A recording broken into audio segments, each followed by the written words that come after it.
So, here we go. All right, and we will be later joined by Luke Wortley. So, what is everyone drinking tonight? I am drinking Brooklyn Defender right here. Let's see. Saranac Pale. There we go. Oh, let me go get my beer. I left it in the fridge. It's There we go. frosty. 1 second. Okay. Buzz, are you drinking, Buzz? No, I have to drive in a few hours. But you have a holiday tomorrow. Yes, but Ingemar I want told to do us. stuff. I want to do stuff. Like So, where what? are you driving to, Buzz? A bar to get drunk. I need to get my car fixed and cleaned and stuff. Need to throw things at the junkyard or what you would call it. Stuff. All the sexy stuff that Yes. you do on holidays, right? Oh, of course. Why not? We have holidays all the time. I mean, it's nothing special. I've got.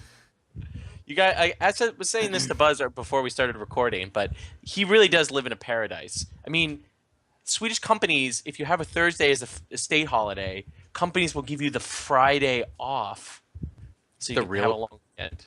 The real reason Roy thinks it's a paradise is because it's socialist and he's a dirty fucking commie. I will cop to that. I was totally gonna make your racist joke, and I decided it's too early. It's too early. It's too early to. It's wait. Hey, so what are our topics tonight? Because I decided them without talking to anybody. So. Well, Yeah, last minute text. We're going to be talking about how to prep for a tournament. We're going to be talking about what are this is according to Aaron, the metas and players to know, scare quotes here. And then we will be taking and talking about listener questions both from chat and from both of the Facebook threads, one in the Cool Kids Facebook group and the one in the general Facebook group as well. So Cool Kids Facebook group is so full of dicks. We also got comments last week that we didn't talk enough shit. That's the whole reason for that second topic. It's like, I bet you we can talk shit about everyone. Well, we can talk shit about everyone. So, one more thing. Sorry. A future topic, we've got to get Wama to stay up late for it, though, and I don't know if he will. I want to do, like, heel promos against people from, like, our own metas. Like, just what completely... Promos? It's a wrestling thing, and Wama does a wrestling podcast on the side, if you didn't know. Oh, but, like, we're just going to give, like, evil wrestling, like, bad guy speeches about our friends, and I feel like that's going to make for amazing podcasting. Maybe we can do it sometime during the summer, Aaron, when you and I can record at a time that's better for our European friends. Little SummerSlam. I like it. Yeah, SummerSlam. There we go. Hey, Luke's back. Lucas is back. Hey, I'm back. Yeah. All right. Ballast point for all your alcoholic needs. Why don't we start off with the first topic today, which is going to be tournament prep.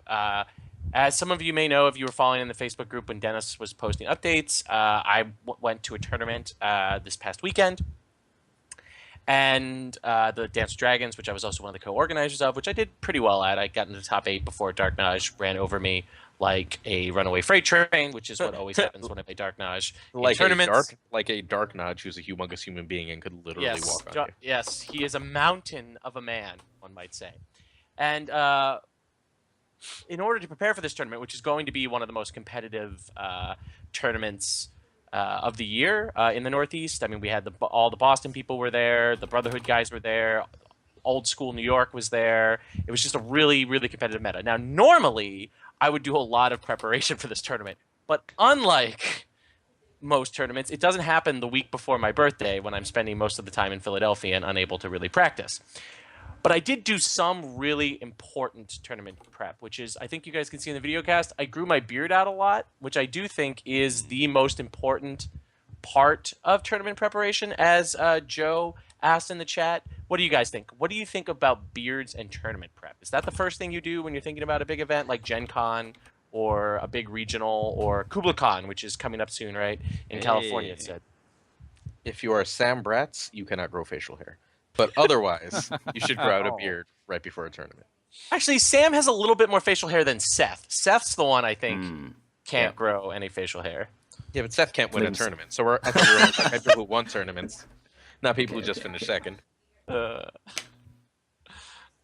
Yeah, I love a beard for a tournament. Gives you something to kind of nervously scratch at and pull at, and not kind of mess with your cards too nervously. I'm not one of those like ultra shufflers with their cards while they're playing. It doesn't bother me at all, but I don't like kind of manhandling the cards at that brisk pace. I much prefer a little bit of a little beard stroke. I do both. I do it drives Aaron crazy, the like loud noise, card shuffling plus the beard scratching. I also tickle my cards, as Dennis talked about on when he streamed my regional game. I will just run my fingers above my cards. I like masturbating under the table. I feel like it really throws off my opponents when I'm just jacking it right under the table. Well, he only does that when he's playing really handsome players, is really things. So. Like you. Like me, yes.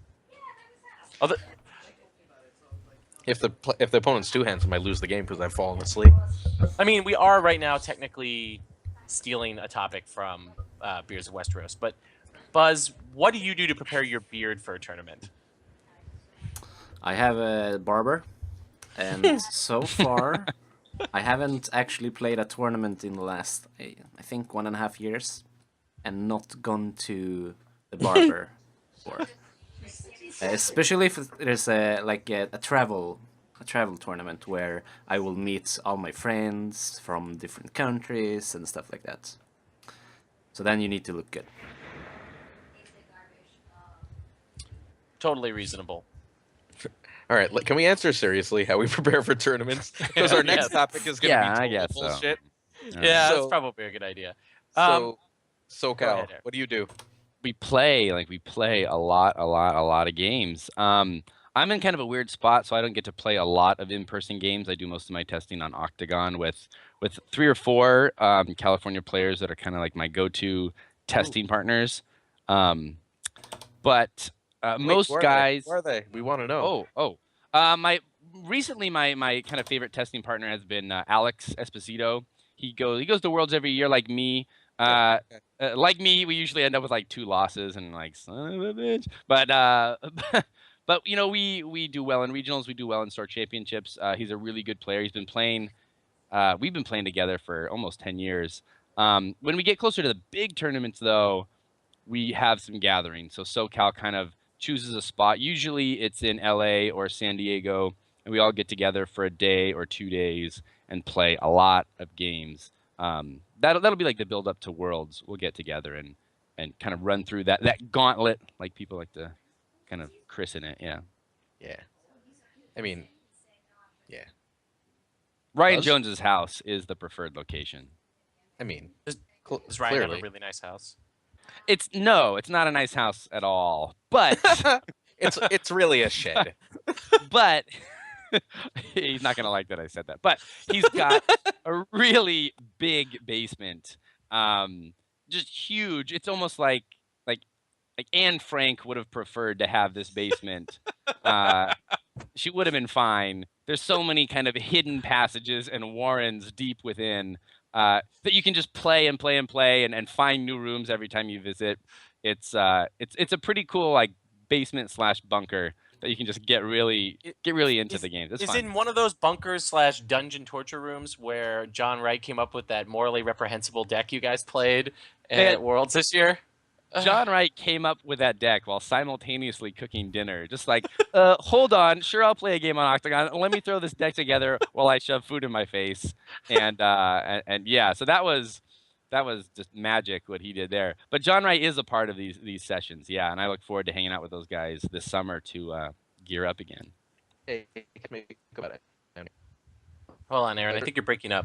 Oh, can't hear you. Sorry. Can I make a point about Anne Frank? Probably not, but I'm gonna. You probably shouldn't. I just want to say her story is bullshit. All that miracle worker shit. It's just not true. No way that happened. It's possible. Okay. How do you guys prepare in Sweden, Buzz? Before Aaron and I answer how we do. They ask me for desks. No. No. Not even close. So we're talking Stalic, right? The big tournaments. Maybe a Road to Stalic or something, yeah? Yeah. Yeah. For Stalik, we're we don't play the best decks, I think, in Stockholm or in Sweden. We play decks that we enjoy, that are really really good in the end. But it's not like we don't do like the DC people, like this is the best deck, now let's all play it. So we all have our Greyjoy players, I'm the Lanny player, we have Targ players, etc. But we as a whole group, we discuss all of the decks, and so we will show up with maybe 6 or 7 or maybe 10 different decks over 15 people. And so yeah, we discuss the decks, we play them at the game nights, but we don't do gauntlets. We talk a lot more than we play, I think. Like, philosophize about and theorize and put in the 61st card just for the fuck of it and stuff like that. Yeah. Yeah, I think a big thing is that we talk a lot more than we gauntlet through the decks, yeah. That is different. We good.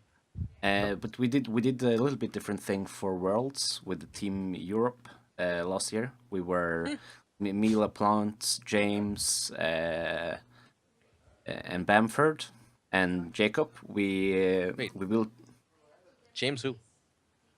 Wormsley? Wama? Oh, he didn't go to Worlds. Though, No, right? no, but he built decks with Okay, us. okay. Yeah. Cool. Okay. And helped us optimize and stuff. So we were like, okay, what's the best decks gonna be? And we had 6 or 7 decks, and then we were like, okay, we're not gonna play these. Yeah, your best deck was complete bullshit. Like, you threw that together by accident and couldn't beat it. What? The Greyjoy deck? Wings. Oh no, that wasn't thrown together. Oh my god, I know it was tweaked like crazy, but like the original Yeah. version was just something you were like, all right, I guess we should try this, and then like you couldn't beat it. Yeah. It was that's a funny story actually. We have Björn. He's one of the most solid, cold-hearted, like real Viking kind of players, and it's really tough playing against him. But he only plays decks that he thinks are interesting, and like he wanted to play Greyjoy Dark Wings and tried for like 3 months to make something work. And then after a month or two, we started losing against him all the time. But we were like, okay, but it's Björn. Everyone loses to Björn all the time. There's a saying in Stockholm that he can win with a bag of gravel. It's a speech in Swedish. Say it in Swedish. Roughly translates, yeah. Han kan vinna med en påse grus. Han kan i mun passa grus? Not even close. Good. Okay, so he can win with anything, so we didn't think much of it. But then, I mean, he just kept winning and winning and winning, and we're like, what does this deck do, really? I mean, it plays Raiders and plays Plunder, and what is this card? Oh, I've not seen this card. And so, in the end, Jacob decided, because he couldn't win against my Baron Knights deck that I took, with any of his decks, basically. And so he was like, oh, but this Greyjoy Dark Wings is doing well, and he helped Björn optimize it, and then that's what he took in the end. But that's one of those things where we have one of these players who really, really, really wants to play Greyjoy and make it work. Everyone said that Greyjoy sucks now, and but he was like, oh well, then I'm gonna build Greyjoy. Kind of like Lucas now. I've seen he built. What's the army called? The strength-based stealth army? Rose Road Patrol. Yeah. So you have a deck now for us. I'm going to take them right to the finish line. You guys don't Yeah. know how good that card is. Is that your Kubla Khan deck? Maybe. I'm working on a deck with it. After last week and everyone just shot me down and said it was terrible, I've committed myself to proving everyone wrong and stealthing past all of you eternally.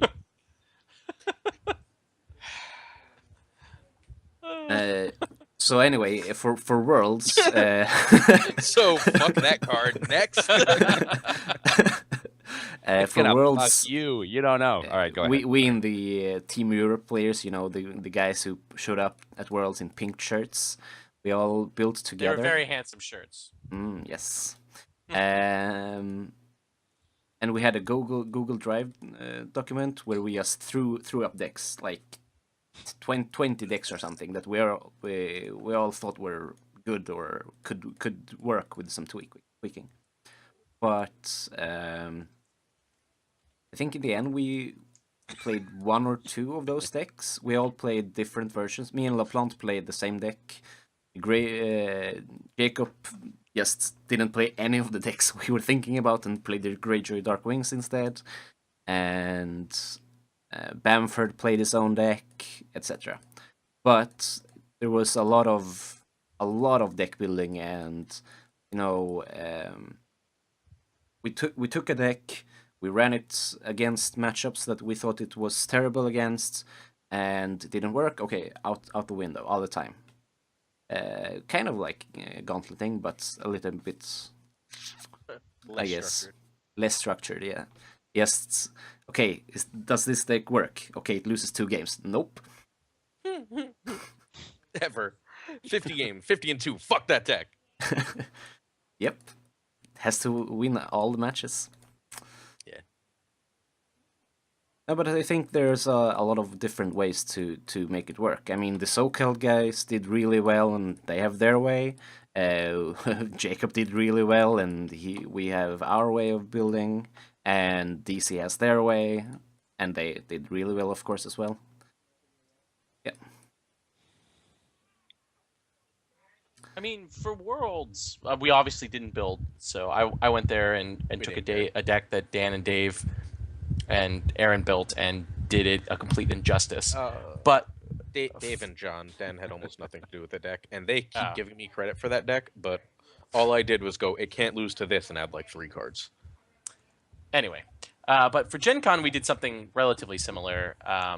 I mean, one of the great things about our little build group here in New York is that we have some of the best deck builders in the world.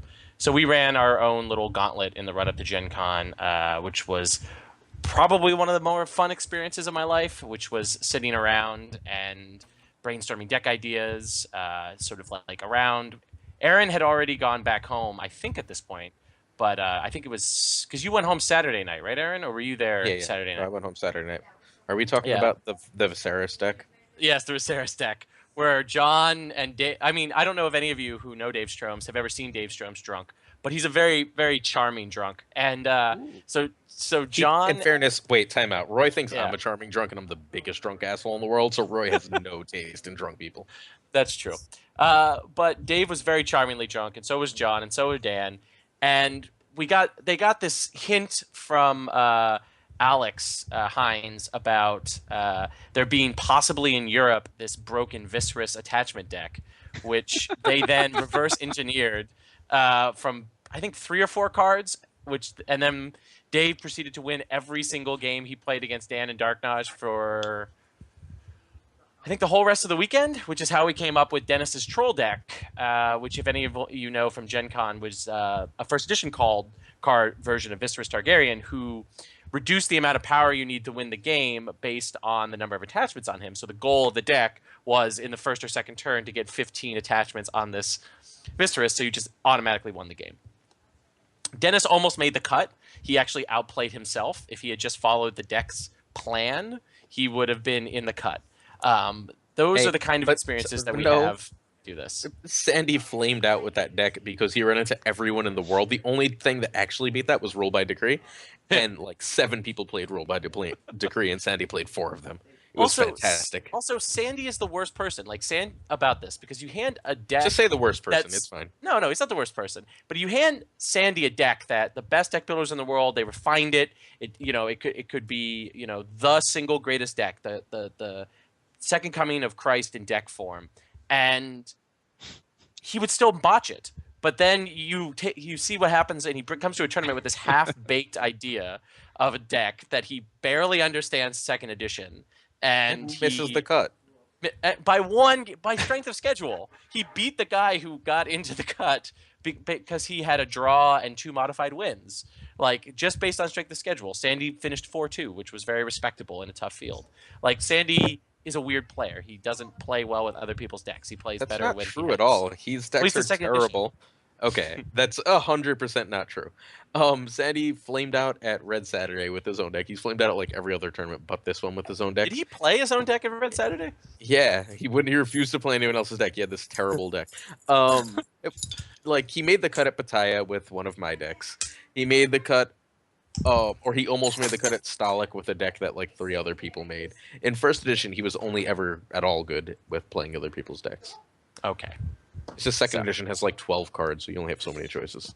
I forgot Sandy was like our world traveler. He needs to be better because if you're gonna go to all these tournaments in Europe, you gotta represent. He made the cut at Pattaya. He took me to what the fuck? Where did I meet you, Buzz? England. What's the tournament called? Blackwater. He took me to Blackwater. I made the cut there, and if fucking Heron wasn't incredible, I would have went further.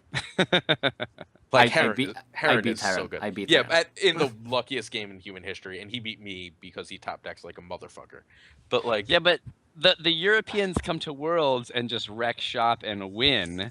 We need to, reciprocate that and get over there and just wreck some shop. Well, what I tried to convince Sandy to do that is if his startup gets bought for several $1 million, he should create a American Thrones endowment, which is that he flies American Thrones players out to Road to Stalik events for them to win them, then qualify and be able to go to Stalik, and so that they can parade around the European Championship like our excellent European friends do. That's not how that actually fucking works. Like, Rabs is like good, but like he's a mid-level Spanish player. Rabs is better than like 80% of the American players I know.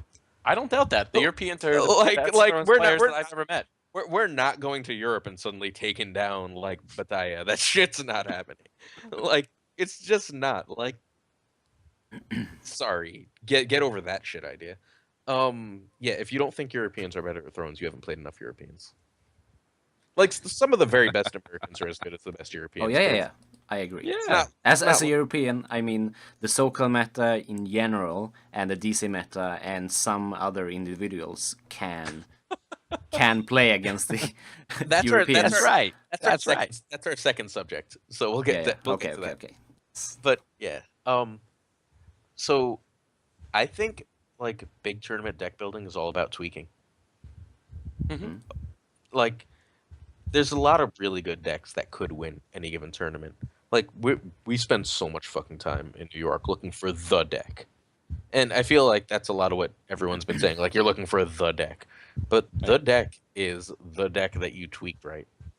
It's the deck that you chose to focus on, knew all the matchups for, and knew how to play the best.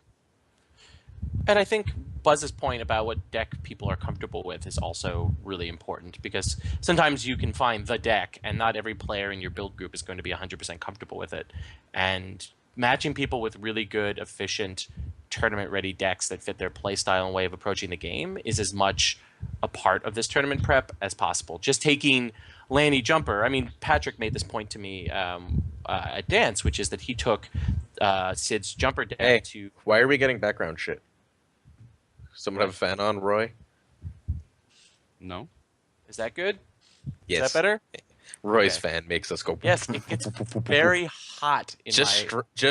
It's not like we're doing a video cast. It's not like we're doing a video cast. No, I can't do it naked like I do the White Book. But don't tell Will.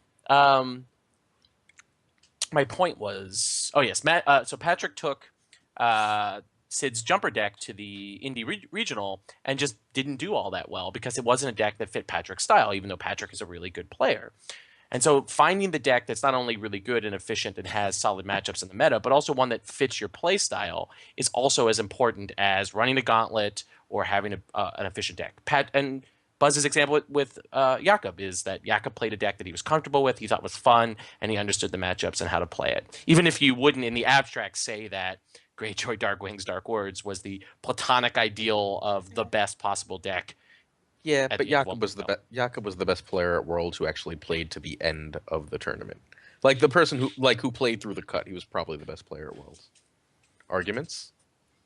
I don't understand what you mean, but like Jakob might not have saying. been playing the best deck, but he's probably the best player. That helps. He's basically the best player who's not named Corey. He's saying that there is no like MFEO deck, right? There's no one deck that we're all like looking for. There's no destiny. There's no fate. No one's meant for each other. Like in life, as in Thrones. I'm gonna wax poetic here. There's no one deck to take you to victory, but there are many decks that you can aspire to achieve that oh so wonderful goal. I mean, there is no one deck. I think we can agree that so many big tournaments have been won by just great decks with great players at the helm, and people are surprised by them. And that happens time and again at Gen Con and Worlds. There's no one deck, and there's no one person. Remember that, kids. Love the one you're with, is what I'm saying. Yeah. So we have dating advice. Well, this is an all-service podcast. We have dating, marriage advice, beard advice, all the things you get from your other Thrones podcasts and other lifestyle podcasts you get from Second Sons. And you get to look into Buzz's beautiful eyes. That's true. As he looks right up at the camera. Hey. I mean, yeah. Obviously, there's probably, at some point, there are occasionally just straight out broken decks. Are there though? Because I don't believe that for anything. In the first edition, there was, of course, right? One or two, not many. I mean, like like Maesters before they got eroded and Wildlings. Yeah. But like they were much rarer than people thought. Like a deck would get good, and instead of people meting against it, everyone go restrict shit, and like that kind of shit always pissed me off because like a lot of really good decks got broken up that weren't unbeatable. People just didn't want to have to think and play answers, and I don't want second edition to become that. All right, Aaron, name names. What's a deck that you think was unfairly restricted and broken? Barra Hollow Hill. It was a really good deck, but it was by no means unbeatable. Like, even Slight Rush tended to roll that shit. Like Siege? Yeah. Siege completely annihilated it. So did a lot of the other control options of the time. It was really good against Targ. It was really good against Greyjoy, and that's what people like to play. So everyone's like, it's unbeatable, but it really never was. That's always my first thought. I feel like Targ Hollow Hill got nerfed into complete fucking oblivion for no goddamn reason. Like once the initial round of restrictions hit House of Pain, they were like, well, let's restrict everything else too. And it was just like, I think we could have just meted against that. The last axe that's killed Macers. I mean, the Tin Link? No, not the Tin Link. The Draw Link. Valerian Steel Link. Yeah. And some Maester and the agenda, and I mean, you restricted the whole thing. Like, it was just why? But I hate because people don't like it's the Lannister problem in second edition for people that actually play second edition and give a shit. It's the Lannister problem in second edition. It's A, Lannister is entirely beatable. B, it's really good and you have to think and work hard to get there. And you have to play specific things, which shapes the meta. And you go, I don't want to have to play that. I want to play my shitty deck, Joe from Cincinnati. And then, and then we end up with restrictions. And it's not Joe from Cincinnati. It's literally like 50 fucking people. But it's just completely obnoxious. Can I have the chat link, by the way, somebody? Oh yeah, I can. I'll put it in the Skype link. I think that's true. I mean, it's clear though at least by the time I started playing that the design team. No, that's the stream. I want the chat. Oh. The chat pop out. Otherwise, we're gonna get background noise of me watching the stream. Oh, okay. Can mute the stream, but okay. Yeah, don't act all fancy.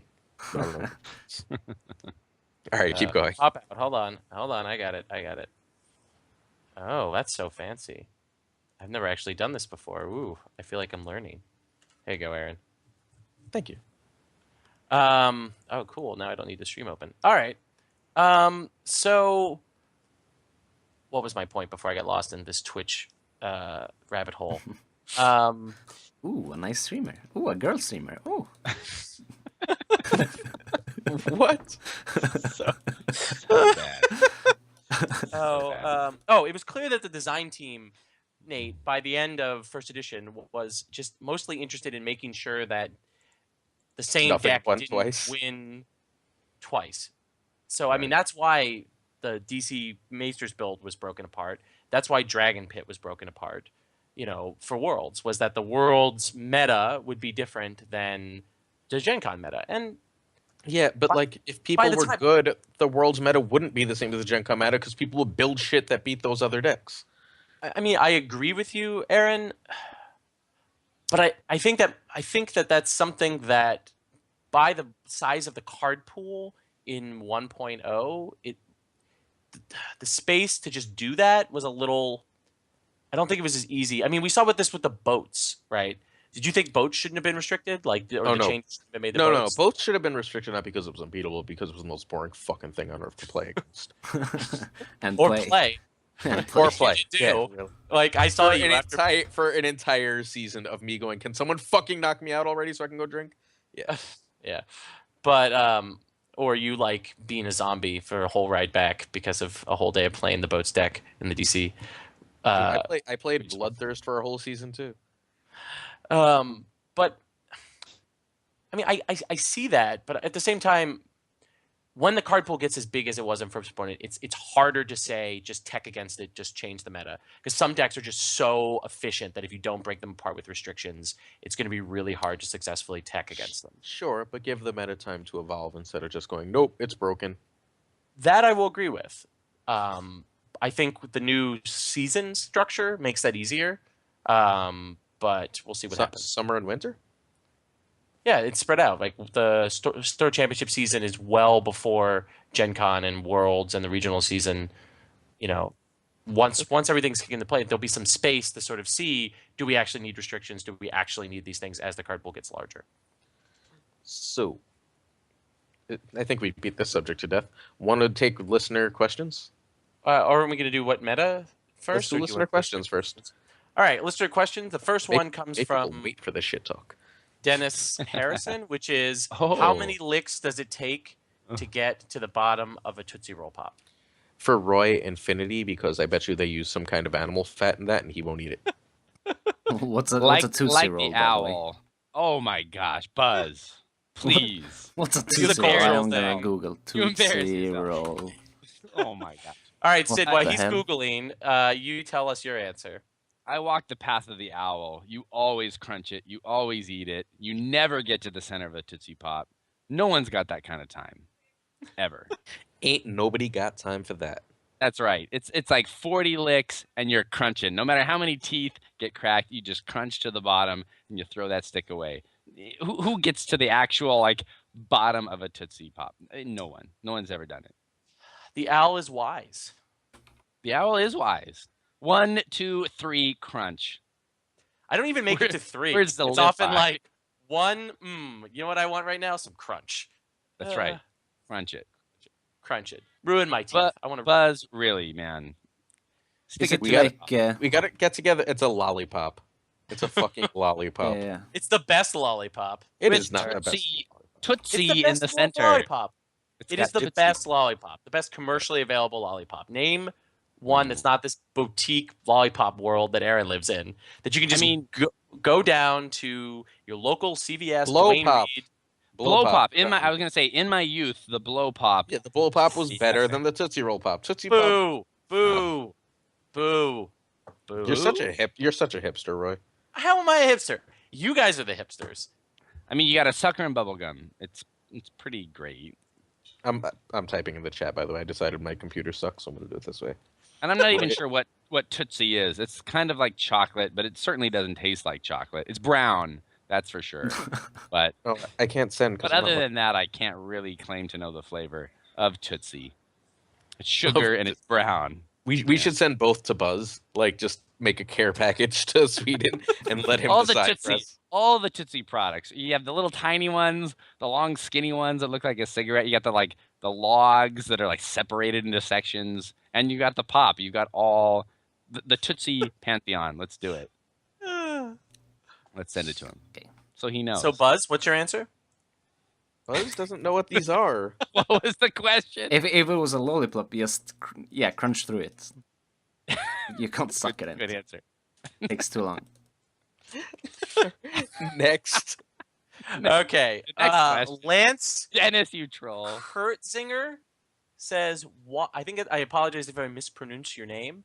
Oh, Lance, he's California. Yeah. Why is Aaron always quick to be angry? Because I have to talk to you assholes. Okay, next question. Okay, he also asks, who of you will be attending Kubla Khan this month, and what kind of decks do you expect to see? So this is more of a Sid directed question. Yeah, so Kubla Khan is the big California tournament. All of my wife's messing with me. All of Southern California and Northern California shows up. Central California, and we get people like whoa. I know Central as well. And insane. Hey, 1 in 8 people in America live in California. It's kind of a big deal. Who lives in Central California? Okay. Wait, a lot of people. Sweden. I've never like known anyone. I've known lots of people from Southern California and lots of people from Northern California, but I've never seen someone who identifies as being from Central California. Yeah. It's the like San Luis Obispo, the Pismo Beach, the Fresnos of the world. They're rare. Fresno. But you do find just them. making up places like they fucking exist. He's like, I'm just gonna say amazing letters. locations. So Right, California's so what are you big. playing? I know you guys don't know. Wait, what but are you it's playing? big. What Rose Road Patrol deck are you playing? Oh my gosh, I am totally building the Rose Road Patrol deck. Buzz I'm and I playing were it. just, I'm playing it tomorrow. I dare you. Oh, are you officially gonna play that deck tomorrow? Yeah, sure. Yes. Done. Yeah, I do have a deck that runs Rose Road Patrol, and he will always be turned on. He will always be stealthy, and he will always be your friend. Oh, he'll be so good. It'll be so epic, and Buzz will win with it. I promise you that. Wait, no, fuck Buzz. Are you taking it to Kubla? Maybe I'm gonna see what Buzz does with you tomorrow. don't fucking weak. Maybe you swore by that card. Be brave. Buzz is my guinea pig. He's gonna play it in a regional now, and then I'll see if I can play it at the Kubla Cup. But yeah, I actually am leaning towards the deck that plays Rose Road Patrol only because you jerks just didn't want to believe that it could be a good card. But stealth, a Tyrell card with stealth. This is unprecedented. It's gonna be good. There's no way for Troll to get with a stealth terrible at contingent. all. It can be good. All right, we're not having this fight again. So there's that deck, and then I'm also working on a deck that, I mean, like everyone right now, that kind of really uses Miri Mazdur to her best potential. I've got a deck that I'm trying to do that with, which I know just kind of one Dance with Dragons, a deck that does something similar. So it's not new, but it's out of maybe a different house, a house people wouldn't expect it to be out of. So maybe that's something. No, boo. Not Stark. The house that everyone says is terrible and no one wants to play. Tyrell. No. Oh yeah, Tyrell. You got it. Tyrell. I thought you said Martell. My bad. I'm like, Okay. He's in SoCal. We know who's playing Martell. They love Martell out there. No. It's so sunny. We do. One we do person love loves Martell and SoCal, and we know who's playing Martell. Hi, Johnny. No, Johnny didn't even play Martell at Kingdom Con, and I think he regretted it. Because the winner of Kingdom Con was playing Martell. Did it shatter his heart a little bit? Like, did you look at him after the final? Seeing as he made it to the final table, like the final match, and he lost to Martell, I think he realized the irony of it. Yeah. We need a new Martell player. Like, he was my Martell Joe from Cincinnati. Like, this is terrible. He's still Martell. He's still Martell. No, he's not. No, he's fucking not. You don't know. Alvaro scared. doesn't show up playing fucking Brathian. Johnny shouldn't show up playing something else. Like, that's bullshit. Wait. He designed the Lannister Wheels Within Wheels deck. Lannister was his first edition. Yeah, but guess what? It's a new edition, and he was Mr. Martell, and now he's not. We need a new Mr. Martell. Send in your fucking applications. We'll put you on the podcast. There's like 50. Johnny will be the first one to turn in his application. But yeah, Kubla Khan is rejected. our It's over. If you played another deck in second edition, you can't. If you only played Martell, it can be your deck. Back to Kubla Khan. Kubla Khan is the best thing in California. California players, if you're listening, you better come. It's always big. It's always got the best players in the West there. We also get Matt Lay every single year, flies out for Kubla Khan. I mean, for like 10 years in a row now, Matt Lay is there. And if you haven't partied and played Thrones with Matt Lay, then you're not really enjoying this game to its fullest at this point. Rings is awesome. Yeah, he's referred to Rings as for those who only know him by his stage name. His actual name, yeah, Rings. Like, this isn't real life. We don't need like his banker identity. Yeah. Trey wants to know: is Cameron D Mr. Stark? No, and LaPlante Little Stark is LaPlante. Wait, LaPlante is Stark in second edition? He has played Stark and Baratheon. No, if he's played another house, it doesn't matter. No, Stark and Baratheon exclusively since forever. But Stark is his house. He also plays Baratheon, but Stark is his house. Especially guys, in melee. Only I just in got melee. a live message from John Wright.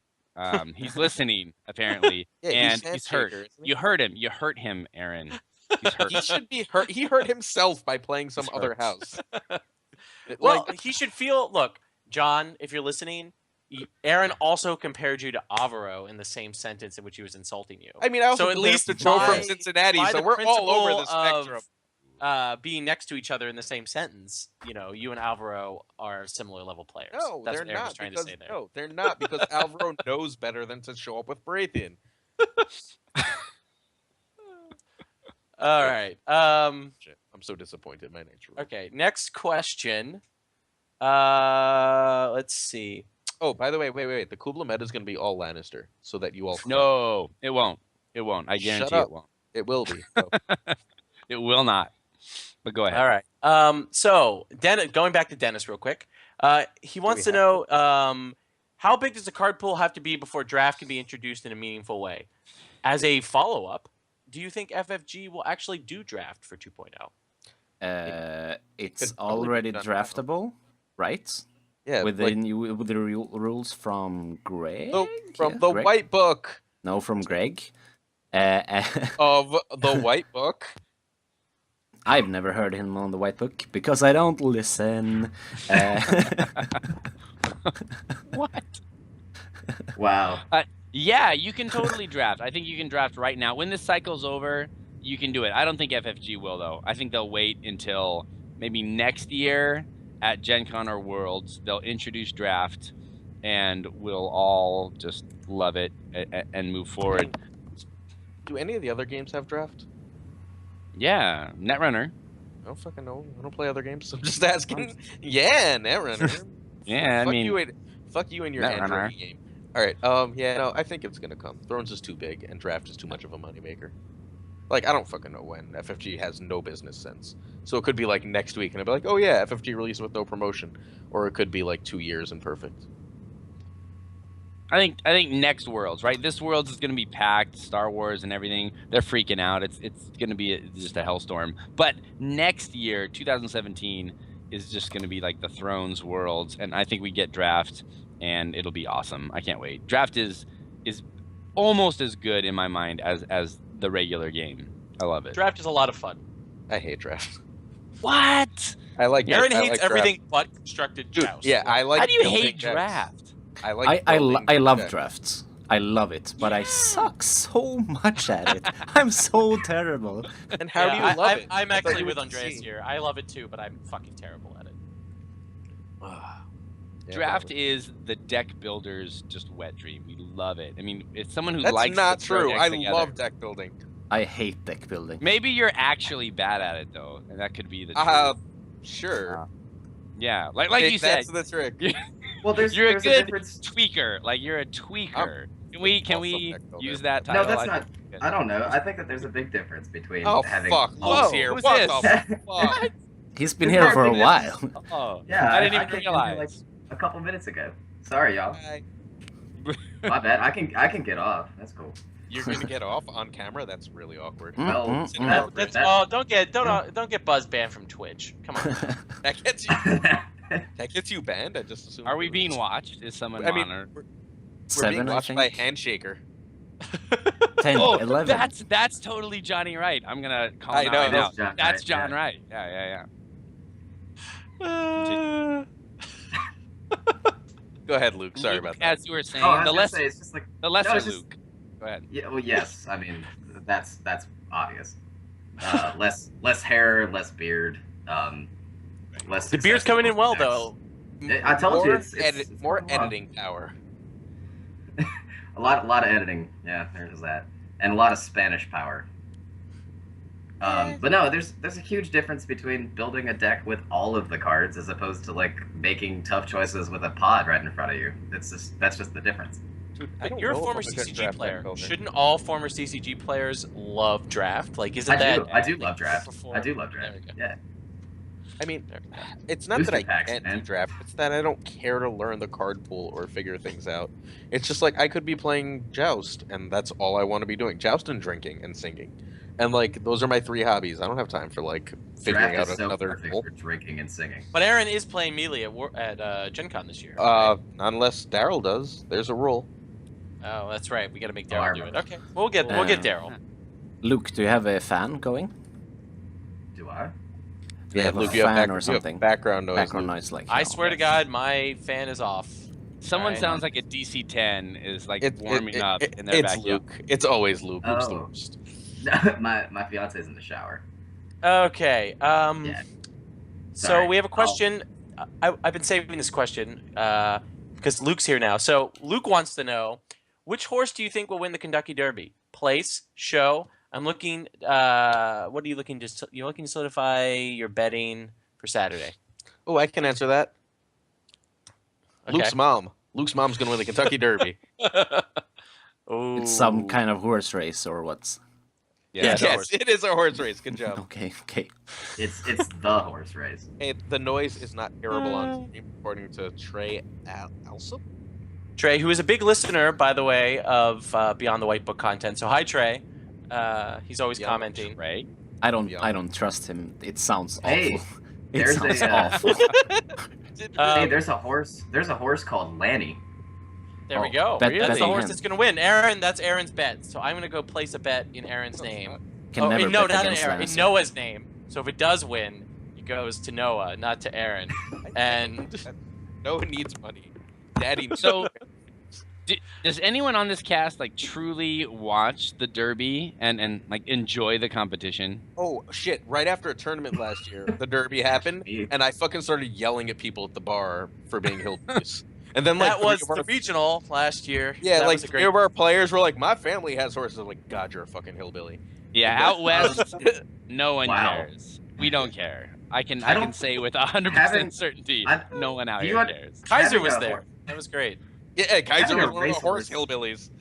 Having a racehorse is not even close to being a hillbilly. It's like the exact opposite of the hillbilly. Like that's like a very aristocratic thing to have as a You racehorse. don't understand yeah, how but America. you're like the Aaron. aristocrat No, of no. the hillbillies. Like I Here's will, how I, it will goes. play, I will play Hillbilly. my historian card. Luke is exactly correct. Owning a You're- racing horse is a you're sign of both class full of privilege shit. in the South and no. Midwest. Here's how America works. There's America, which is New York up to Boston, and then there's Florida, which has Disney and swamps and shit.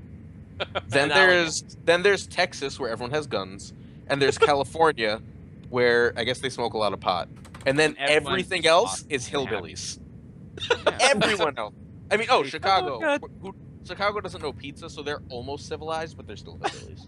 They're No, basically Canadians, right? Chicago is like hillbillies with shelter. You know, like they have infrastructure over their Okay, hillbilly yeah. making. Again, Exactly. again. all I'm saying, any all I'm saying is European that who's listening to this, this is America right here, by the way. Just to Yeah. be 100% clear. Like, New York, when you come to the United California, States, hillbillies. California, hillbillies, East Coast Industrial Complex, Yeah. Chicago, which is basically Canada. There we go. That's it. And Texas, Wow. which is basically guns. Texas is its Oh, own yes, little guns. place. They definitely that's- exist. that's Come what he's steal saying. them. Again, this framework created by Aaron, who born and raised in the Bronx, and now lives how many 10, miles from the city limits of about- New York? 17-ish. So just let's provide the perspective here of Aaron. Roy, Especially- don't I'm use that so shelter I'm life. so hurt. It's- I'm so hurt. You should be, hillbilly. You watch I'm so horse hurt. flesh race. Come on. Seriously, you're watching tortured animals run in fucking circles for your entertainment. Yeah. You're a hillbilly. That's it. We're done Wow. with that. If you think that they're tortured, you clearly have never been to a racehorse farm. No, I haven't. I'm not a fucking hillbilly. Why is that? Right, that's right. Luke- You even told me like when I first offered to be a copy editor for the White Book, you were like, I don't think I've ever met anybody from Kentucky.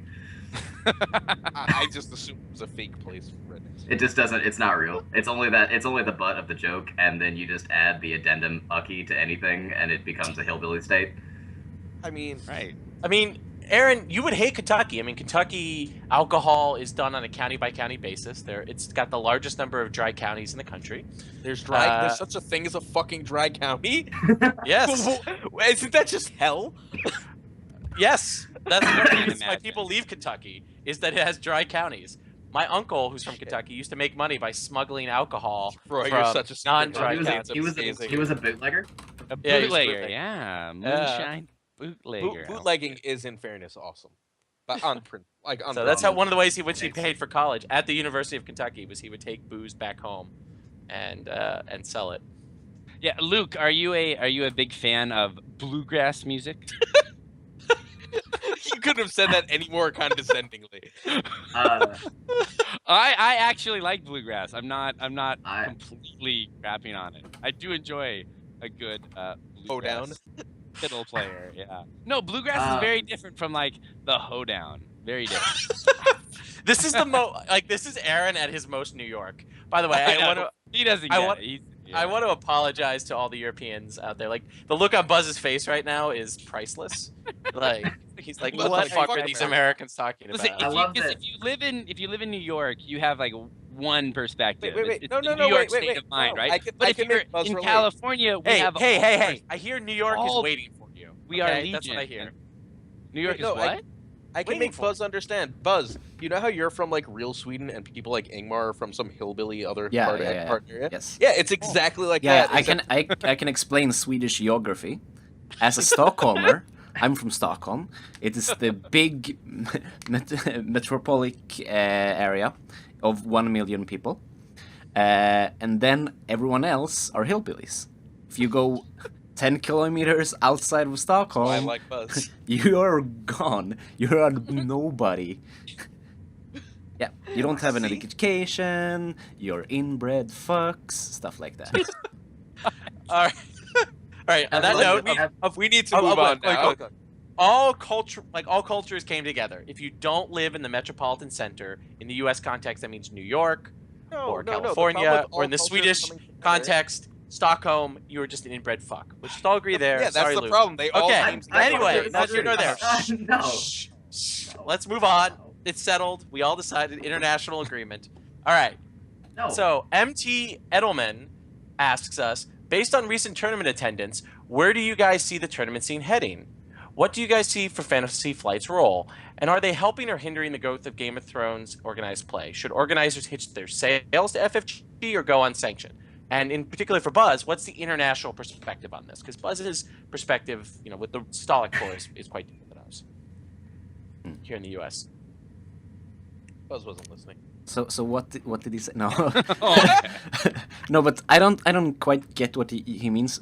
Like, does he think that FFG is like kind of killing the Fucking up. scene? That's basic. Yeah, that's what he's basically asking. Do you think they are? What? I would guess.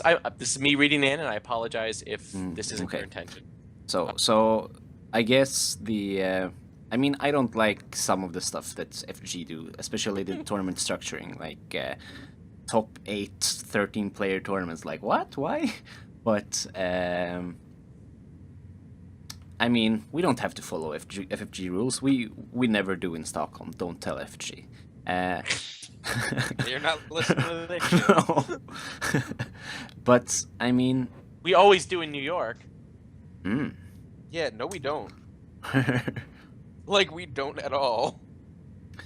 no, but where would Aaron's we wrong. where would we be without the prize support, the kits and stuff? Yes, we do a lot of stuff for like Road to Stalic and extra prizes for regionals. Still, I mean, in the end, we're all competing for a card design in the end. I mean, I wouldn't play tournaments if I weren't competing for a card design in the end, or prestige in some way. So I think FFG is fucking up by not having anything in Europe this year. They're not supporting Stalic. They don't have their own stuff until next year. Is that official that they're not supporting yes. Stalic from Wolfgang? Yes. Oof. Oh. Well, that was official from I mean a long time ago.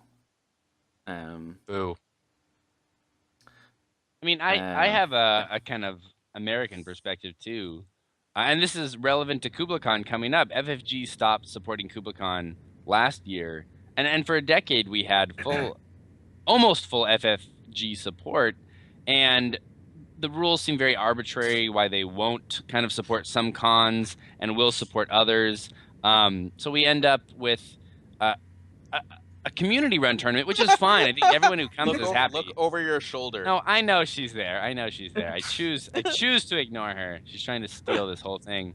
She is stealing the whole She thing. is working. I know. Just I tell her understand. she's. Let's cover her up. Trey Alsop just compared her to Anne Frank. So you should know. Oh, she is. Yeah. Well, God. had I did we not been know in she Ryan's was- basement, she would have made it. But I didn't know anyways, she was deaf, dumb, and blind. I they had don't. no idea. They Oh my don't God. support conventions, I think, on any level now, except for the ones that they directly run, and it hurts things on some level because Kubla Khan, which is this huge tournament, we're going to have anywhere between, not as big as the European kind of one-offs that have over 100, but we'll probably have 75 around their players at Kubla Khan, which is a decent-sized tournament. It's going to far outweigh any regional, and yet that's not deemed worthy of regional status. It definitely rubs us the wrong way. But it's fine because we'll just run it with our community, which is really strong here.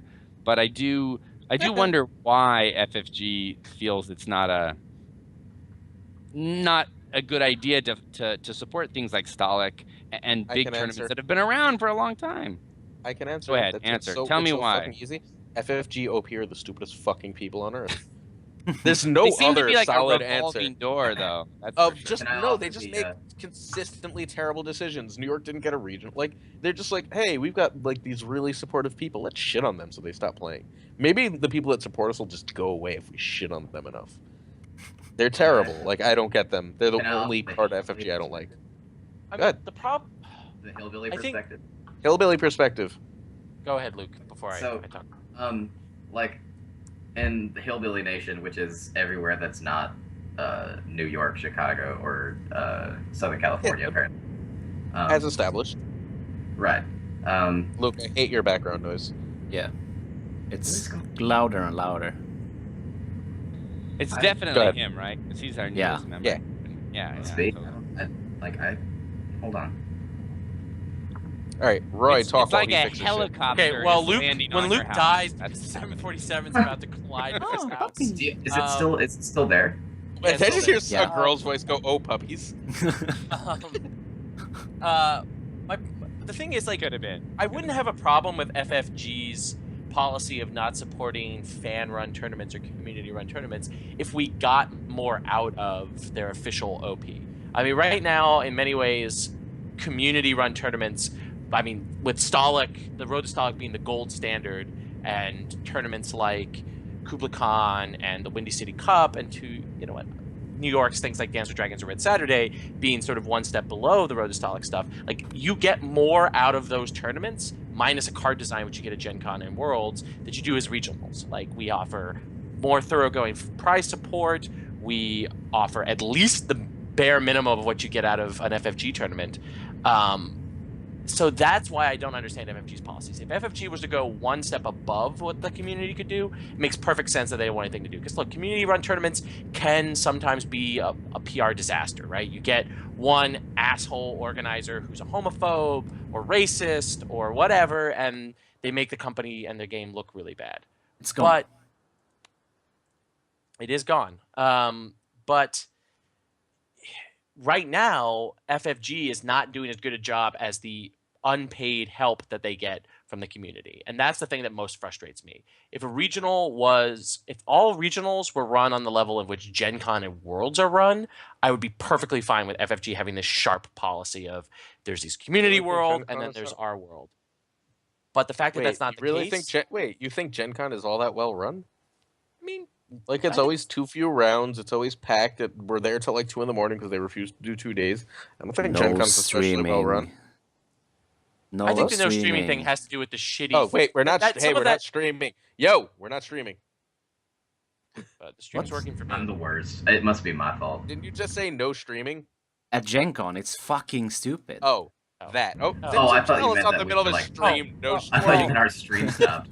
Hey, I was this like, oh, actually we goes should back stop to our earlier topic, Buzz. It's because internet infrastructure in quote unquote hillbilly America is just so fucking terrible that you don't have the internet to support streaming in indie.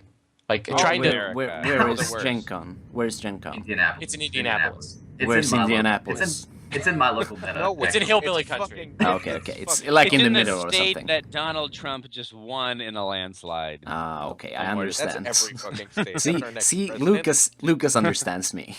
Yeah. Yes. Now you know. And I it's didn't not know. like, I mean, FFG can stream at Worlds because they pay for that extra strong internet at their own headquarters. So, I mean, it's really not that fucking hard to set up Wi-Fi. but You can't Aaron, stream you have- over Wi-Fi. No. Aaron- No. Aaron, the hard, like, Gen Con is the single most attended, like, gaming convention in the world. Like, the idea of trying to stream on that Wi-Fi that everyone's trying to access is a fucking IT disaster. Okay. Let's. Okay. Next. I don't care. But if anyway. it's Target. We're just hillbillies' fault. Yes. Let's see. What were we talking about? I don't We're even done. remember. Next question. Let's see. Okay. Next question is let me see. Hold on. Totally. Oh, Buzz wants to know, Buzz Hannon, Targ Buzz. Most underplayed / underrated card in the meta, most overplayed / underrated card. And if Sid's answer for underplayed, underrated is not Road Patrol, this whole podcast just needs to end. So we'll start with just Sid. messaging us.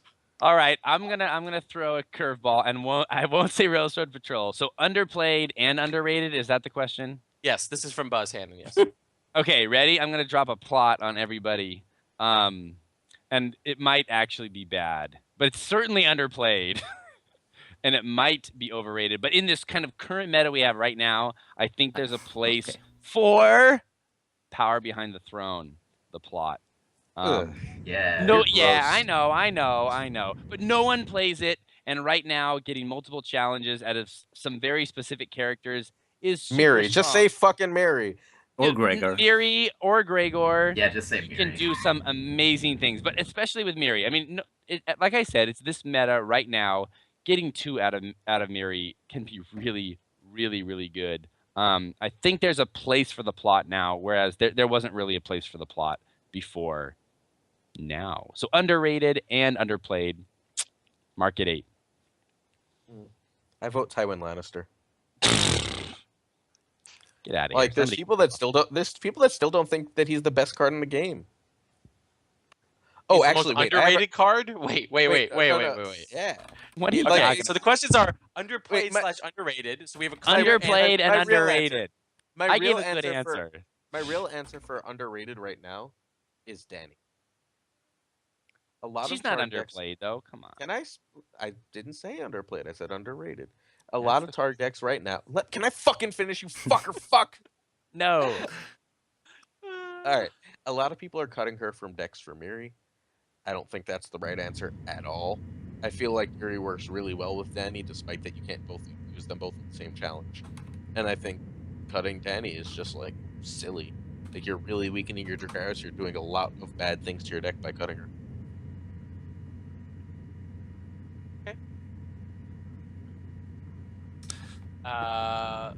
Buzz. Yes, I think underrated. I mean, for me it's Gaston Grey. I mean, it's not underrated. People know that it's really, really good, but I think Martell is underplayed. I think Gaston is one of the absolute best cards in the meta at the moment because people want to play big characters, Miri, and they want to use Power Behind the Throne to stand her and use her multiple times. Well, no. You can't. Enough resets are there right now that Sunspear just fucking can close shit. You have to run a specific deck, but in that deck, Sunspear's money. Yeah. Kentucky Fried. Yep. If you're running Sunspear's enough resets are there right now that Sunspear just fucking can close shit. You have to run a specific deck, but in that deck, Sunspear's money. Yeah. Kentucky Fried Luke. My underplayed and underrated is Varus. He's like totally dropped out of the meta right now, and though some decks are probably still running him, like there are very few cards in the game that have that kind of impact. I know Lannister's everywhere, and Treachery ruins your day, and he can get killed and all that stuff, but he changes the game, and I think that he's amazing, and I still love him. So I'm gonna go with Varus. I can definitely vouch for Varus there. I saw this very weekend the Brotherhood's Keith get owned by Varus, played by our very own Sandy, who I think got an unduped Tywin, unduped Cersei, unduped Theon, unduped Asha? Might have been Windermere, all in one Varus turn. So I mean, yeah, that's what Varus do. Yeah, it was quite amazing. For me, underrated, underplayed would definitely be New Cat. I think New Cat is a sleeper card. Overall, I would say old No Fun Cat is probably a better card, but New Cat is ridiculous. Once you've played with her some, you can see just how crazy she can get. All right, so overplayed cards. That's the second half of the question. Overplayed, overrated. We'll start in reverse order, and we'll start with me. Overplayed would probably... And I want to talk, so fuck y'all. Yeah. Probably overrated would probably be... What's an overrated card? Would probably be... Your answer should be that's Old actually really Cat. hard. Might be Old Cat. It is... New Cat to Old Cat. I love it. New Cat to Old Cat. No, yeah, you know what? I'll just go with Old Cat because it's kind of hard. I should have made myself Why first. did you want to talk fucking first if you I was didn't just have doing an reverse answer? order, You're the fucker. I worst was just fucking doing reverse host order. ever. You know what? Listened to last episode. You guys were a fucking hot mess without me, particularly because Patrick We're a doesn't know hot how to mess with fucking you. read cards. Because some people are listening in the background, okay, while they're doing things. Like Buzz, excellent production, but Patrick doesn't know how to fucking read cards. And that's what I said to him to his face. All right. So you know what? Kentucky Fried Luke, it's yours. Is it me? Yeah. Oh, Yes. I'm gonna go get Okay. Maybe that sound is just like a horde of cicadas just kind of like hovering over his house. I don't know what's going on. Like, this has never been an issue before. Overplayed and overrated. I'm gonna go with. I don't know if it's overplayed yet because Martell is not really played all that much, but I think Vengeance for Elia is super overrated. It's a good card. It's not a great card. All right, go ahead, Aaron. House Greyjoy. That like house card is way overplayed and way overrated. Because Greyjoy is a noob deck, and if you're playing it too much, you're a noob. Fuck it, move on. All right, I like, so Greyjoy. I like this kind of thinking. I hate Greyjoy. I think Such noob bullshit. brainless shit.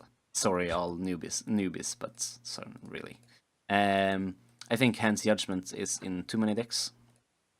Ooh, there we go, Buzz. I see people That's some putting controversy. three, like, let's build a deck. Okay, 3 Hand Judgment. Why? No, that's not. Why do you do this? It's stupid. Because Lannisters everywhere. Yeah, That's why Lannister people do it. and I'm not Targ. saying it's right, but it's why people do it. I mean, yeah. I mean, people get wrecked by stuff, but you can play around stuff in not put cards you don't need in your deck all the time. I mean, it's correct in the right deck. Sam Bratz in his Worlds deck, I really like the Hans Judgments. They were there for one reason, and it was Treachery on his Varys. He needed to trigger Varys, couldn't have Treachery fuck it up, so he played 3 Hands Judgment. Okay, great. He had a reason to play it. People don't have reasons to play Hands Judgment all the time. They just stick it in there all the time. So I'll I jump think on the. Oh wait, hold on, my turn. Sorry, sweetie. I'll jump on the Greyjoy hate bandwagon and be a little bit more specific and say Seastone Chair. I still see a lot of people kind of relying on it, and I don't think it's a very reliable location. I don't think it does as much as it used to do. There's a lot of great attachments out there. If you're not playing a deck with good attachments, because there's really good attachments out there for almost every deck now, I'm not sure you're playing the game as well as you can, and that just kind of ruins Seastone Chair quite a bit. I don't like Seastone right now at all. Oh, I've got an Um, underrated, underplayed. That's along the lines of Seastone. That you just triggered because I'm triggered. Confiscation Ugh. is underplayed right now. There's too many good attachments right now. You will lose a game. I know, and all the people who couldn't come to Dance with Dragons to get their awesome alt art confiscation are just losing out. Oh, I never got Uh, one. I showed up to dance. Fuck you. You'll I get want one. 7. Like I'm you're not gonna stealing get 7. Next time I go to Dan's house, I'm taking him. What are you gonna do to stop? I can't do anything in that case. All right, follow up question. Lily Though. loves me. All right, Lily's great. No one is arguing otherwise. That's Dan's wife, by the way. So Trey wants a follow up question. He wants to know why we considered Greyjoy to be a noob deck. Okay, I can answer because I did in the chat. It's too few choices. It's uninspired. You draw your hand, and a good player and a bad player will play the same cards from their hand, and they will do the same challenges.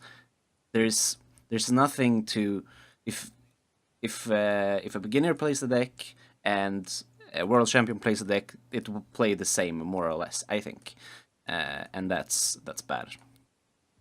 The only skill involved in a Greyjoy deck at all is picking your plots. Like, Yep. Everything else is just like, yup. Go first, kneel Balon, win, done. Yeah. and if they can stop you nailing Balon, You lose. have a nice day. I think you're correct in some aspects, but I think some Greyjoy builds require more thought than others. Yes. Roy's about to say, look, I'm a noob. Well, I am a noob, particularly compared to most of the people here. So I will always vouch to that. I'm Except for me, not as Lloyd. good a player Except as for me. the 4 Except of you. Well, Luke, you played in the CCG, but Greyjoy Crossing and a few other Greyjoy builds I think are more interesting and have more decision points than Greyjoy Fealty. But I do think Greyjoy Fealty is the most straightforward deck in the meta. Greyjoy Crossing is a very different deck. Instead of attacking with Balon first, you attack with him last. It's entirely different. It's not the same thing. No, I think there are great Greyjoy Lion decks. I think there are great Greyjoy Stark, Greyjoy Sun. They all do the same thing. And they have more choices, but it's not enough because they all just try to enhance the stuff that Greyjoy Fealty is already doing, and Greyjoy Fealty is doing it more efficiently than most other builds anyway. Lion's pretty close.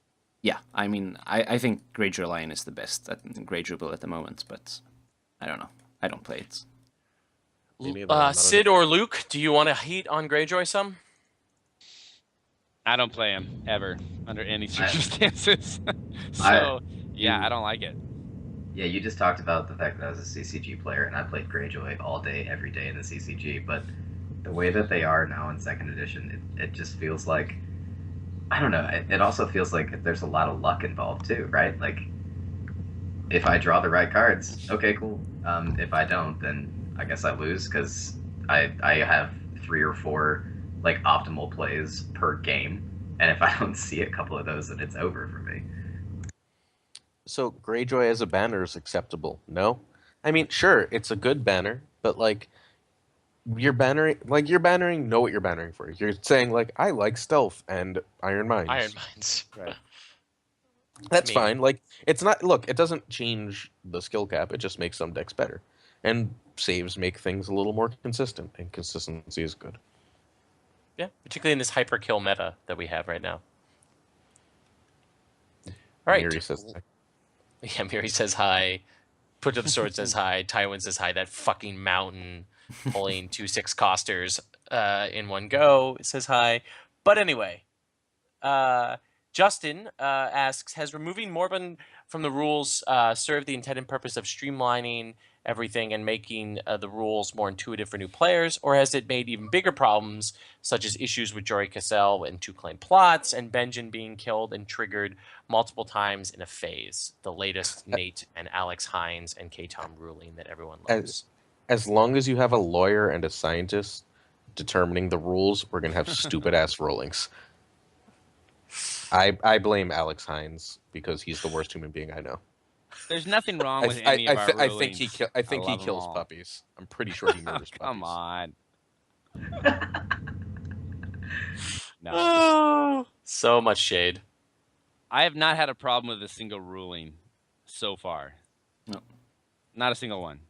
I think they're all fine. They work good, and nothing compares to what Moribund did to Yeah, but he doesn't even know that the they old work game. well. He doesn't know fucking English. We can't trust him. You get to go with the hillbillies now.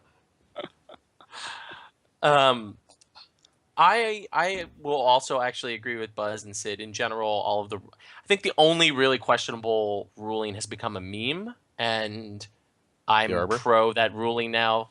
Wait, you don't because think of the the fucking backlash. wait? You don't think killing Benjin twice is stupid? It's fun. I want to hear you. I like yeah, it. I like it. It's good stuff. I mean, I want poor I mean, power. it's one of those like situations where where you beat a new player with that, and they go, "Oh fuck this game! I'm never playing this stupid shit again." yeah, but there's always things like that. No, like there the doesn't have to fucking be mountain. shit like that. The mountain is also that. Like Yeah, but when the mountain does that printed on the fucking card. You don't need some janky ass interaction. Like if you look at the mountain, you go, "Oh wow, sometimes that's gonna just end a game." Yeah, obviously. Fucking the other interaction is stupid. He died twice. What? Like I think it's fine. I love this kind of stuff. I loved Moribund. I won games in first edition because I knew the rules better than my opponents. I kept up to date on the rules forums. I asked questions. I made a point out of learning the rules so me that too, I because I we play this too much. yeah.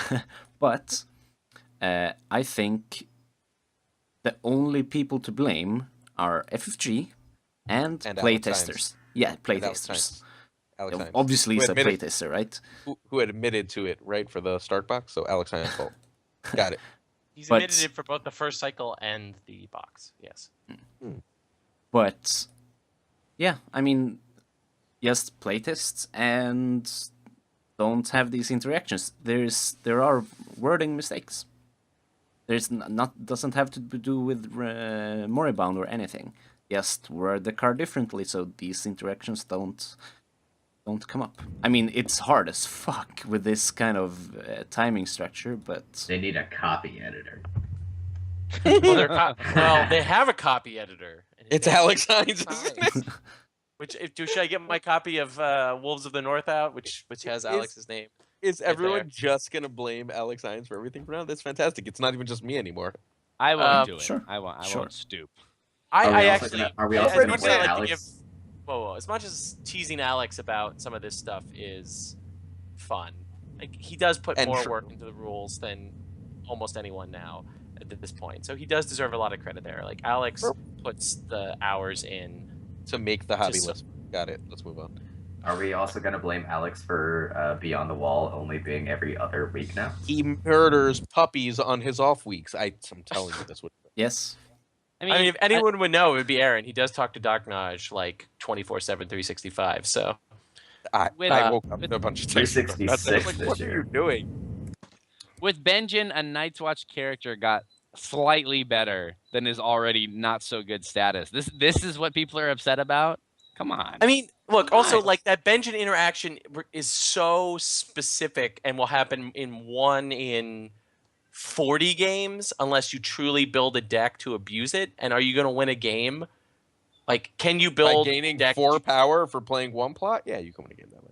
Are Yeah, you you gonna can win play? a game that way, but you can consistently win a game. So, Aaron, does that mean that you and I are going to walk into the Indie Convention Center with a Martell Benjin. Night's Watch Benjin abuse deck that is about claiming 4 to 6 power in one turn? Genuinely and seriously, without being ironic about this, Alex Hines had a Martell watch deck that was really good. It was really good pre-first snow, but it'll probably be really good again one day. This isn't like some unknown, impossible interaction. Like, he had the deck that was really good. It's possible that deck is really good. I don't think it's great, but it's good. I might be We're talking wrong. about that. We're talking about that deck that he was going to take the Red Saturday before he had to bow before the Porcelain Throne. Yes. Yeah. Okay. All right. Well, that's the That's- last listener wait. question, and the amount of shit Wait. talking we did for Alex Hines. Yep. Yeah, we should give up on that last topic and just save that for 2 weeks, because now we're back to every other week and make listeners wait to hear us talk shit about all the metas. Oh, so Good. we're. Do you want to? Oh, are we cutting it right now? Oh no! All I right. mean, it's like Really? 4. It's like, do you want to keep going? We can keep going. It's Buzz, fucking how are you 4. feeling? It's 4:30 in the morning. It's for you, Buzz. I'm Ascension trying to be Day. nice. I have Yeah. a holiday. Is Oh, that that's right? right. Holy day for Buzz. Oh. So people here, do you want us to keep going? And wait, are we? Wait, is the White Book back next week? Is Will really going back to recording the podcast a week after his wedding? Have you met Will? Yeah. I took any time off. Well, round of applause for Will Lentz, man. Like that is.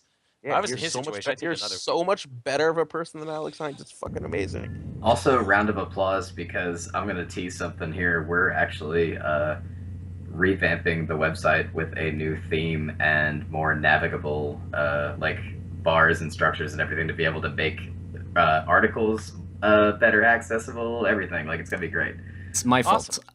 My fault. I complained to Will. Your website, it sucks. Stop. It sucks all the time. He's fixing it. He's Um, actually like redoing it right now. I mean, Yeah. probably not right this fucking second, but he's redoing No, it. he's probably getting ready to be married. Isn't he getting married Friday? Isn't his wedding Friday or Saturday? No, he and I were actually working on it today. Oh, Jesus. Will is dedicated. Like, Kristen is a saint to be married a man as dedicated to thrones as Will is. So, Okay. we've So been when told by do the we- chat to go ahead and talk shit if we want. Aaron, are you? I mean, that's Ooh. one person. I mean, we have 8 people currently live watching us that are signed. Yeah, up. everyone else was So- like, "Oh fuck this." You have 12.5%. So Of the Alright. whole population. Seriously, it's great. that's the So- whole population. So So if you walk into Stalik, if I walk into Gen Con, if I don't know, Lucas walks into Worlds because I don't go to Worlds, but you get the idea. There's certain players who you want to know what they're playing and you want to know how they're doing, right? There's certain metas, not just GC, that you want to know, like, are they playing one thing? Are they playing different things? And what are they playing? What are those metas? Who are those players? It's okay. Baby can scream. Sorry. I mean, You mean kind of like scouting? I mean, not even scouting. Like, you just, like, I'll give you a really easy example. Like, LaPlante. Yeah. If you're at Stalik, you want, like, you don't need to know what everything that's in his deck, but, like, if you're at Stalik, you're relatively new, A, you want to know who LaPlante is before you wander into playing against him and end up getting your face smashed in without knowing. And B, you want, like, if you do know who he is, you're curious what he's playing, what his build is, because he's really good. Right? Yeah. Yeah. Like, who are those players? We can take it, like, meta by meta if you'd like. You want to start in Europe or want to start in America? Can Oh. alternate? Sure. We'll alternate. So, all right, we'll start with the easy one, which is San Diego. If you walk into Worlds, Just say you wanna know SoCal. SoCal. You want We're to a know big the SoCal. area, yeah. You want to know the SoCal people. I mean, this was like everyone learned this again. Ryan and John and Sid and all the other SoCal guys reminded us all at Worlds again. Dude, Like Let him answer. It's his meta. it is, but I'm talking them up. That's part of what Yeah, you yeah. do here. It's like they showed us again at Worlds that they're one of the best metas in North America, and you've got to be prepared to beat them, or at least be prepared for them when they all walk into a room together. Correct. Lucas? No. Yeah, I mean, obviously Ryan Jones, right? He's kind of our most recent shining star with 3 world championship kind of titles under his belt, and of course John Bruno with 2. I think people go to Worlds, and if they're doing well in the tournament and they see that those guys are doing well, they want to know kind of, what do I do if I play these guys? I got to be ready for these guys. And I think we've got some more that are kind of coming onto the scene as well. I mean, we have a lot of really, really good California players, but they can't just all win Worlds constantly, Yeah. right? So Don't blow everybody. You said Ryan. Yeah, no. We got Ryan and Bruno. Give us the third. Who's the third?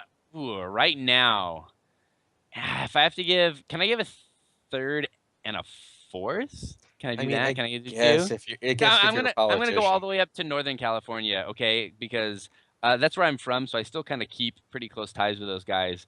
But Alejandro from Northern California is a I like really, really, really good player. He started the last couple years of the LCG and just got good like What's day his last one. name? Pantoja. There you go. Yeah, Give him the he's proper he's shout on out. Facebook. He's around. Sorry, Alejandro. And then I think you still have to give it to Johnny Wright right now. He's really kind of jumped onto the scene, obviously at Worlds with that deck last year, and he's done really well out here in California since then. Hopefully we can make him go to Worlds, and Alejandro as well. But those are just kind of two really, really good players we have right now. And those are in addition to Ryan Jones and Bruno. It's strong. California is as strong as it's ever been. So I think we're all really excited to come out to the big show. Okay. Can we start Europe with Germany? Sure. The one I know least about. Great. Nice. Yeah. Well, I have two that I want to talk about for Germany. So okay. you can go ahead. I think, of course, Janis Rupert. He has been crushing it in the Octagon lead. He's still in it, I think. No, he got knocked out. I don't remember.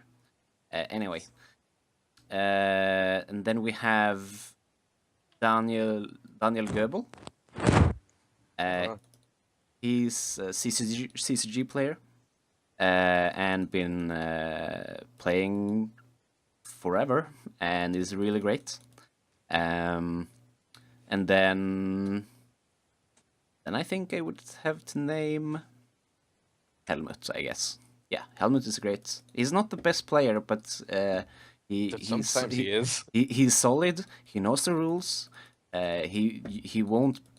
I mean, you can't tilt him or anything like that. He will play his game, and he will have a deck that he knows in and out. He will play Greyjoy, and it will work, basically.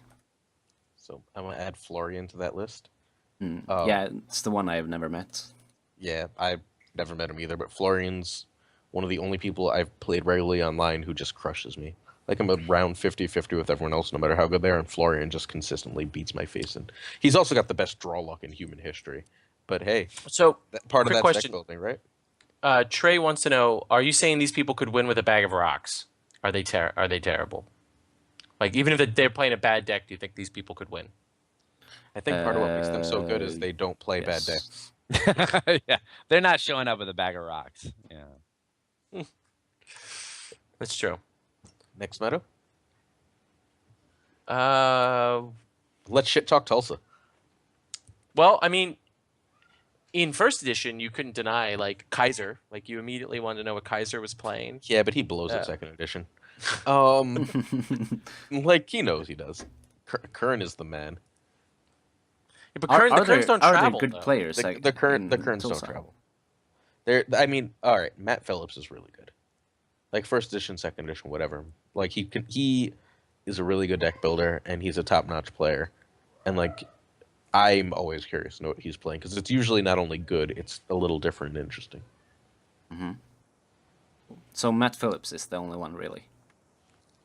He's the top. Because Buzz Hannon moved. Yeah, he's California now. We got him, too. Yes! Yeah, Buzz. Fuck Buzz. I replaced him. I only have room for one Buzz in my life. Okay. So we have an inferior Buzz, formerly of Tulsa. Kaiser, great first edition if you're playing Legacy, not so good if you're playing second edition. I love you, Chris.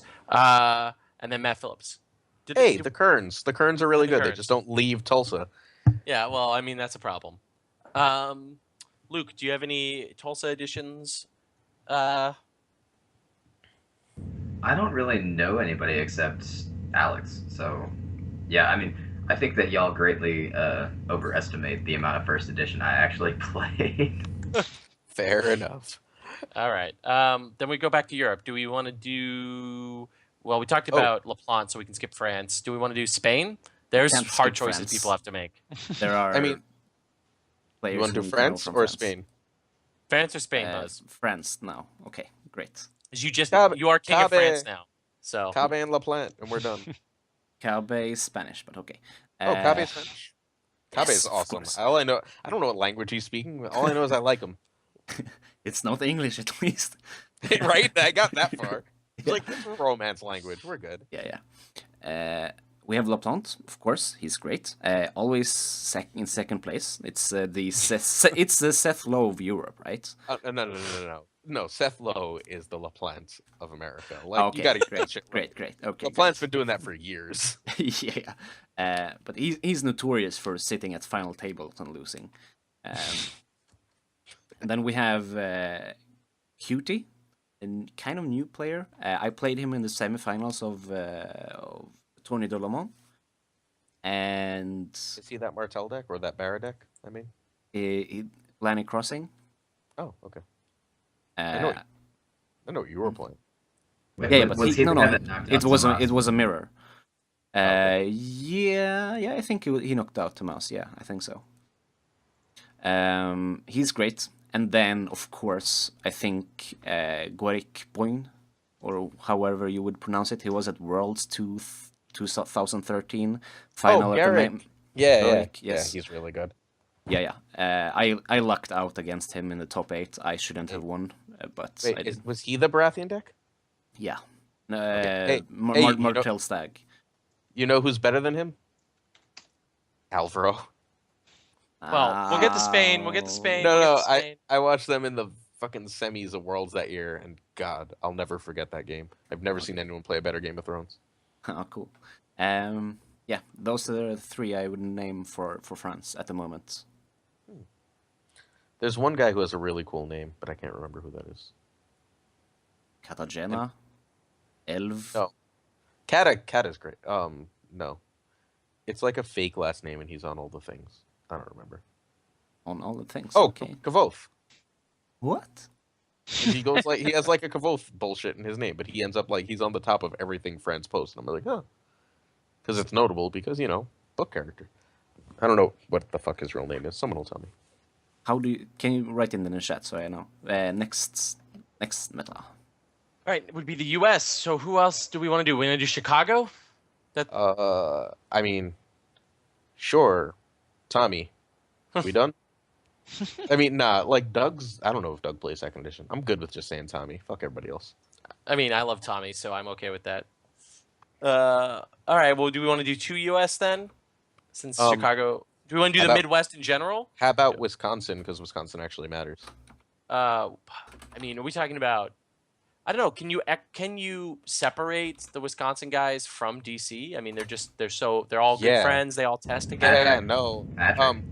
Patrick, who's New York, Right. But Kid, is Patrick Is Patrick?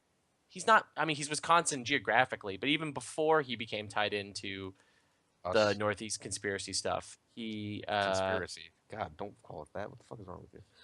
I'm sorry. Corridor. Whatever.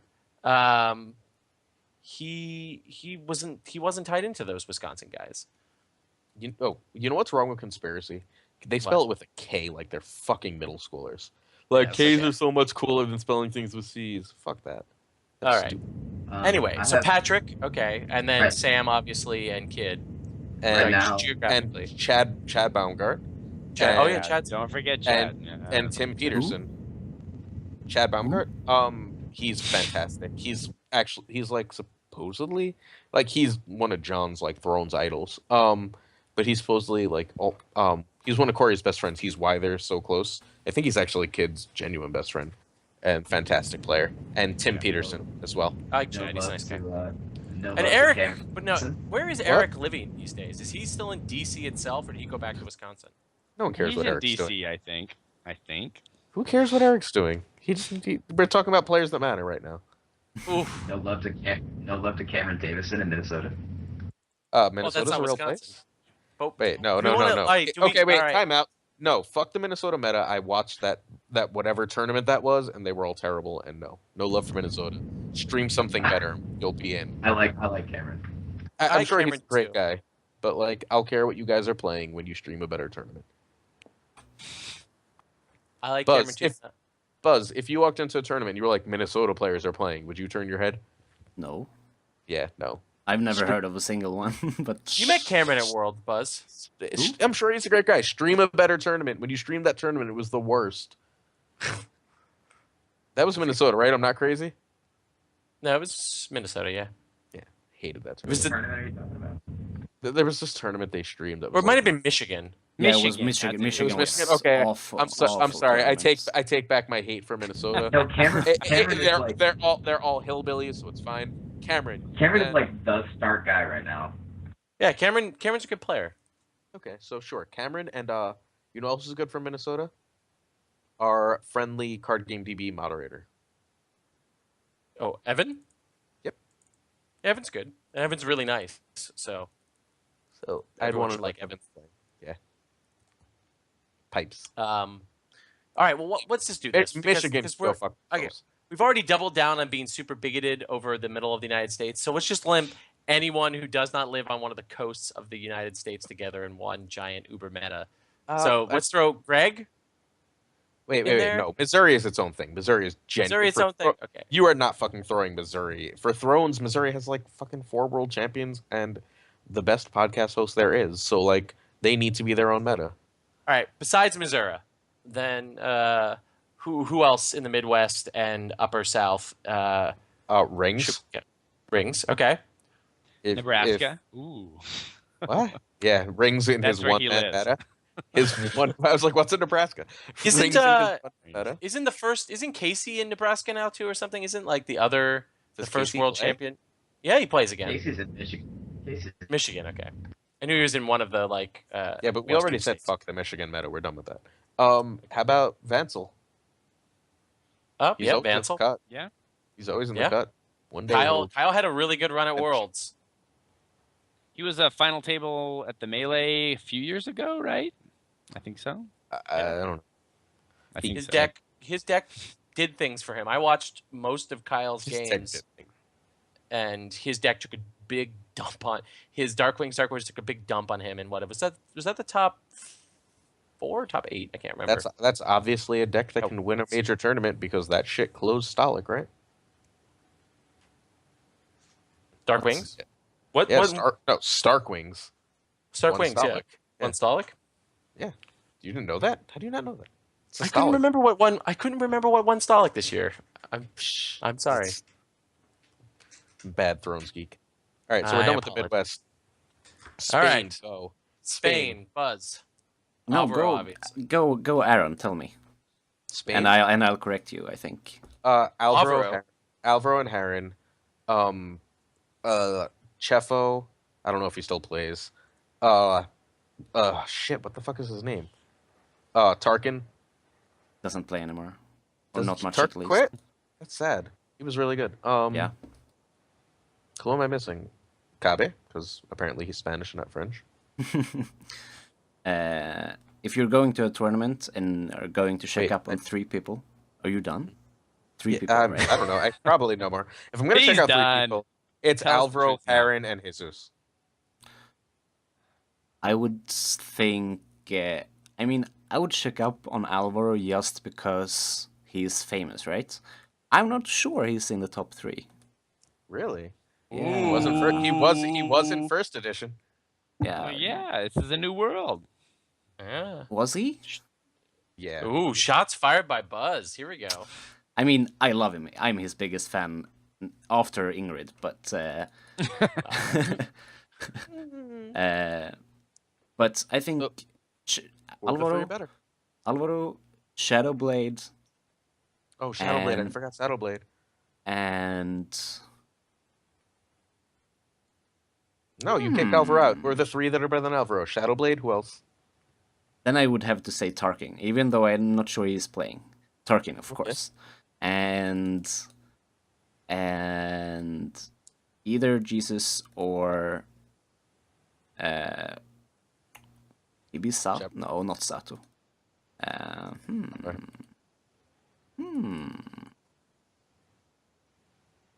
don't. Alvaro I'm not is- sure who play. know. Yeah, go for Alvaro. I would check up I on guess him Alvaro because is he's- third by default. Alvaro just got sunned on this podcast. I'm so happy. I Bye, would Buzz. I would check up on him anyway because he's famous, right? But I would, and when I already know what he's gonna play. So I think Mr. he's not in the top 3 of me being interested in like what does he play? Does he play this plot? Anyway, Okay. But Shadowblade and what did I say? Jesus and Tarkin, I guess. Okay. Alvaro And got Alvaro. bumped.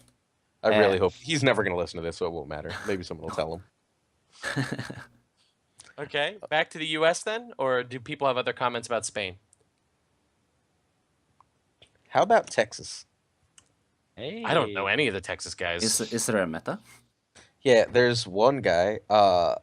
Oh shit, I forgot his name though. Kevin Shee. Oh yeah, Kevin. Yeah, I'd I had a assume good he's game still with him playing. at Worlds. He's definitely Yeah. playing. Didn't he win one of their store championships or something? He won something there. But Kevin Shee was legit in first edition. I'd assume he's still legit in second edition. Yeah, I mean, I played him at Gen Con in the second edition tournament. He was good. We had a good game. Did he win? He did win very narrowly. It was a very close game. It came down to while firing on the last turn, and he had Joffrey out. It's people that run Wildfire, I guess. All right. Back to Europe. That was easy. Where Why do you don't we wanna do? go? Why don't we do our friends from England? Why don't we do that? Well, only 2.5 English players matter. Well, Bamford, Okay. obviously. He's Bamford. the half for. Bamford, Wama, and Walmsley. half a Craven. What? Great. Half a Craven. Okay. All right. I think And you're. if you say Tagore, we're getting in a fucking fist fight. No. Tagore is the worst. He's good at Netrunner, right? That's his what, game. I don't know what that is. I think. Oh, he's good at being bad on Beyond the Wall. That's what he's good at. I think most likely the best player out of UK is Veg. don't know who that He's really good. No love for Caitlin Woods. I haven't met her actually. Is she I haven't new met for Caitlin either, first so. for second edition? I think. Or, I heard her on I- an episode of Banter, but I Well, she made the cut and won a game at Batalla. Yeah. I heard she's really great, but I think she's new for second edition, and I'm not. I've never met her, so I can't speak for it. But Veg, Whamma, Bamford, probably. Yeah. Okay. You were so The- sad the- to say Bamford. You were like, I really want to bump Bamford. Yeah, I mean, I like the DC guys. They were kind of correct about the Baratheon Maces deck, right? bringing Seth. No, but- they were if they're- totally right. They were just rude about it. Yeah, exactly. But I think Oh. there are more really. I think the third slot is really hard. There are some pretty good players. There's this Scott that plays really well. Reese plays well. Are there any good players other than them? I don't know. But Nope, we're done. yeah, but Bamford makes a solid third, right? I think so. Okay, so we're back to the U.S. I think Craven is good. I just like throwing shade at podcast hosts. Let's do New York. Let's spice this up. Let's go to New York. Only 2 players in New York matter. Ooh. Dan Who and are Dave. they? Dan and Dave. Yeah, we're done. We're done with New York. Dan Well, and Dave. Who? Dave, whoa. for I will people? actually speak for Dave Stroms right now. Dave would personally say right now he does not matter because all he cares about is second Stroms. Yeah, Or look, fourth if he Stroms. played and shows up at a tournament, he's an automatic contender to win. Oh yeah, So, I mean, yeah. I agree. It's Dan But- and Dave. But, And but, then we're giving a hard time. Like Buzz was hating on Alvaro for not playing. I'm not giving as well Dave as a he hard did in time first for his. edition. I'm not giving Dave a hard time for his skill at thrones. Like that's like I Dave. agree. I'm Dave not giving gets- him a hard time Dave either. gets a but- hard time for being American Alex Hines. Dave does not get a hard time for being really good at the game. a good dad. Yeah, like All right, I agree. I mean, there's no Dan spike. is going to make the cut at any event in New York that he Dan is going to shows make up. the cut at any deck that he shows up with a decent deck with. that he shows up And and, he- doesn't and he scoop might to win. people because he feels sorry for them. Dan Which beat- totally did not wait, wait. happen at the Strat Store Championship. Dan beat the fucking fire out of Dark Notch. That's all I know. He just badly outplayed Dark Notch, and I hear Dark Notch is pretty good. He's good. From Yeah, I mean, from John's own mouth, and then Dan's like, "No, it wasn't that bad," because he's so sweet. but look, and I'll be the first to admit this. Like, if you are coming into a Store Championship in the Northeast, in the greater New Jersey, New York area, you do have to worry about Joe from Brotherhood. Like, Joe's good. Like, he and we're not each other's favorite people, but Joe is a good player. And I wish Keith was the better one. I like Keith is much nicer. I agree, but Keith is more the Roy of New York. That's not true. Uh, There is so- only one Roy. Yeah, We saw what well, happened when Patrick tried to Roy. but my point is that which is more that he is friends with good people, but not perhaps at the same level as some of them. But yes, definitely Dan and Dave and Joe. Are I the mean, people no, that- fuck that. I'm better than Joe. Move on. Okay. Like, Well, Aaron, you there- excluded yourself. No, there's Like- two that matter in New York. If there's a third, it's still me, but there isn't. Like, I'm a step below those two. But like I'm better than Joe. Come on. I don't give me agree. that I bullshit. agree. But you excluded yourself. Don't give me so- that shit. Like, we're good at 2 in New York. Thanks. All right. So good. Can you guys do Italy so I can go pee? Because I only know like 2 Italians. And fuck Waldo, because I got the name wrong last week. All right. If Aaron's going to use the bathroom. All right. The people who actually do this cast are gone. Great. I don't really know the people from Italy. Especially not the names. No, it's Gualdo's not even in Italy, right? Now he's in Hong Kong. Hong Kong? I think. Yeah. Yes. I think there are like 2 Franciscos or something like that who are good. But I'm not sure. Yeah, there was that Phenom start deck, Francesco D'Alessio, right? Who Yeah. was playing that crazy double hits on spikes plus Feast for Crows start deck that was winning a ton of tournaments. Yeah.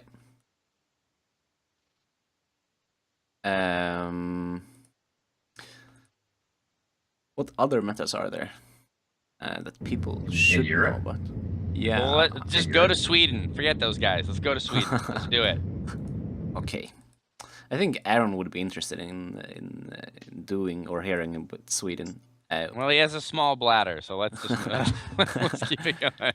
What meta do you want to know about? Oh, we actually have Hungary, right?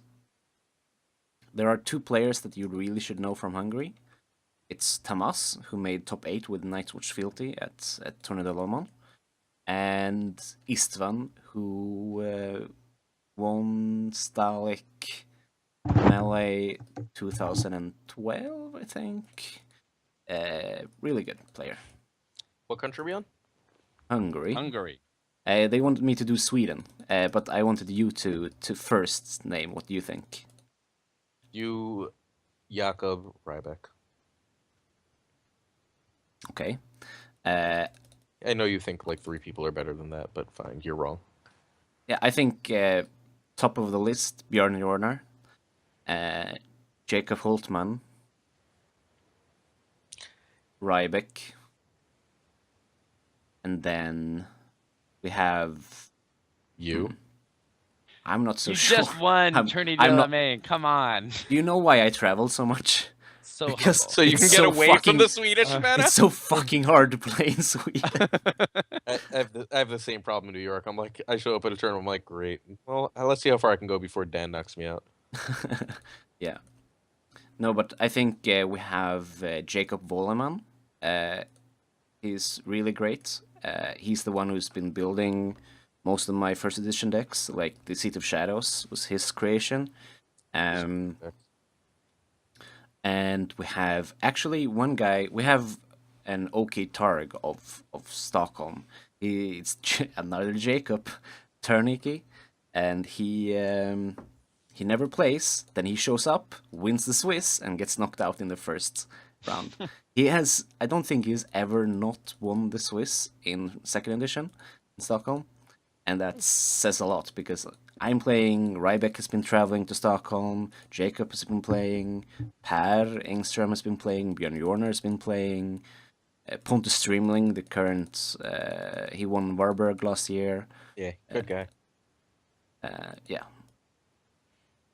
Buzz, why don't you just mention yourself? Like, I this think is I might. ridiculous. I think I might be 4th or 5th in Sweden. That's the Jantelagen. No, I think I'm thinking maybe I'm 3rd in Stockholm, but not in Sweden. All right, let's do DC. All Mm.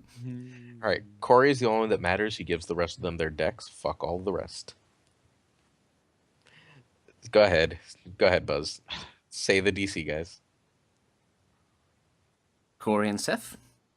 Oh, no, Simone. Simone. Oh yes, Simone is Simone's from there. got it. Of course. Yeah.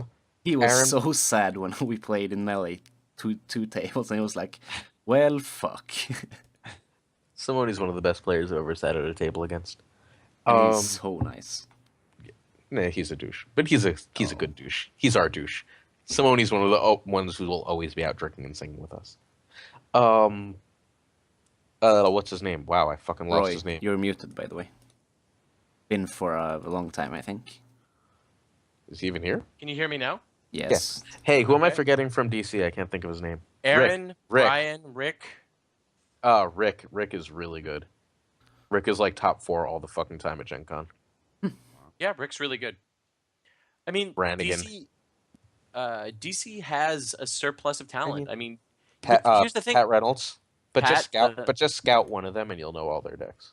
Right. I mean, that's the key thing, right? If you like, there's usually 2 DC decks, so you need to know both of them. Look at a for big event. Patrick. Look for Patrick Reynolds. He'll be playing one. Then Well, go and look for Seth, and Yeah. he'll be playing the other. And then Simone will be playing some weird shit off the side.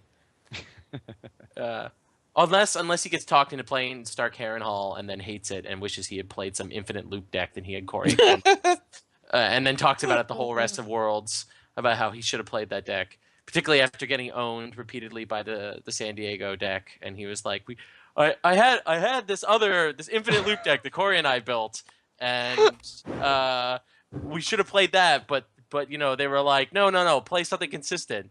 And he's like, it was the last 1.0. I should have played something fun. But no, DC has a lot. I mean, Corey is obviously the flashiest, but he doesn't play in the joust. He only plays in the melee. That's not true. He He knocks people out of the cut. He did plays the until last. But here's the thing: I don't know that in my experience. He didn't play in the joust at Gen Con. He didn't play in the joust at Worlds. I mean, that maybe have been true at the Worlds that you went to and the Gen Cons that you've gone to, Aaron. But in the more recent experience, Corey has 100% just been in the coach role, except in melee. But definitely Rick, Aaron, Patrick, and Seth would be, in no particular order, would be the people to watch out for, and Brian as well. And Rick. And Simone. And Rick. Didn't I say Rick? Or did I not? Well, mentioned Simone both is his of those people. own creature. Like Simone is Simone. Like Simone's lives obviously in DC. California now. You guys know Yeah, that, he right? does. Yeah, but he he's lives not, in, he's San not a part of Francisco, your right? meta. he's not a part of any meta now. No, he's definitely is not part Steve. of the He is California Steve. meta. All right, are we back to what- Europe, or do we want to stay in North America still? What are we missing in Europe? Is that all the major metas? How about Finland? Ooh, Finland. Oh my god. There are 2 players. And And only 2 players. There is Antti, who won the Nordic Nationals last year. that's the only one I know. And then there is the phenomenon that is called Jonas. He is the most amazing. He is the Roy of Europe. He is super amazing, cuddly, has really cool hair. You have to check out the picture later. It's like big and fluffy afro hair, kinda, and he only builds rush and janky shit. He's the one who built the Infamaze that I played at Stalek last year that won turn 1 every time. And it had cards from all houses except Greyjoy. And I'm not sure. I think it was Barra Conquest's Lanny. But I mean, it could be any. It doesn't matter what houses it was. Just that the cards were correct. Was such a stupid deck, and that he's the most creative deck builder in the world, and it's so stupid how cool his decks are. Sadly, second edition doesn't cater to him yet, but Dun, dun, dun. It will sometime. You're muted again, Roy. I haven't said a word. Okay, you looked like you were trying to talk. How about No, I was texting Allah, so I covered my mouth because I burped, because I am on beer number 4. Are we on to Baston? So Is it Boston? Yeah, I can do Boston. I mean, Brit, obviously Lauren. there's the Fitches, like they're both amazing. Britt and Fish Lauren. wins. Who's Well, they third? go back and forth now. It's a very equitable marriage these days, Wait, with both Lauren 'cause- and Britt taking home tournaments. Third is hard because um, it's Mark or Lavin, right? Like, pick one. Mark or Lavin. There's also Devin, who did really well in the Store Championship season, who I don't think Aaron's met yet. No. Boston actually has a really deep bench right now. There's Devin, there's Chris, there's Mark, all people that I immediately want to know. I mean, Chris I usually know because Chris is a good friend, what he's playing. Also, Alex B is he's had a really good Store Championship I season. wasn't counting him as Boston. And you Yeah, also, okay.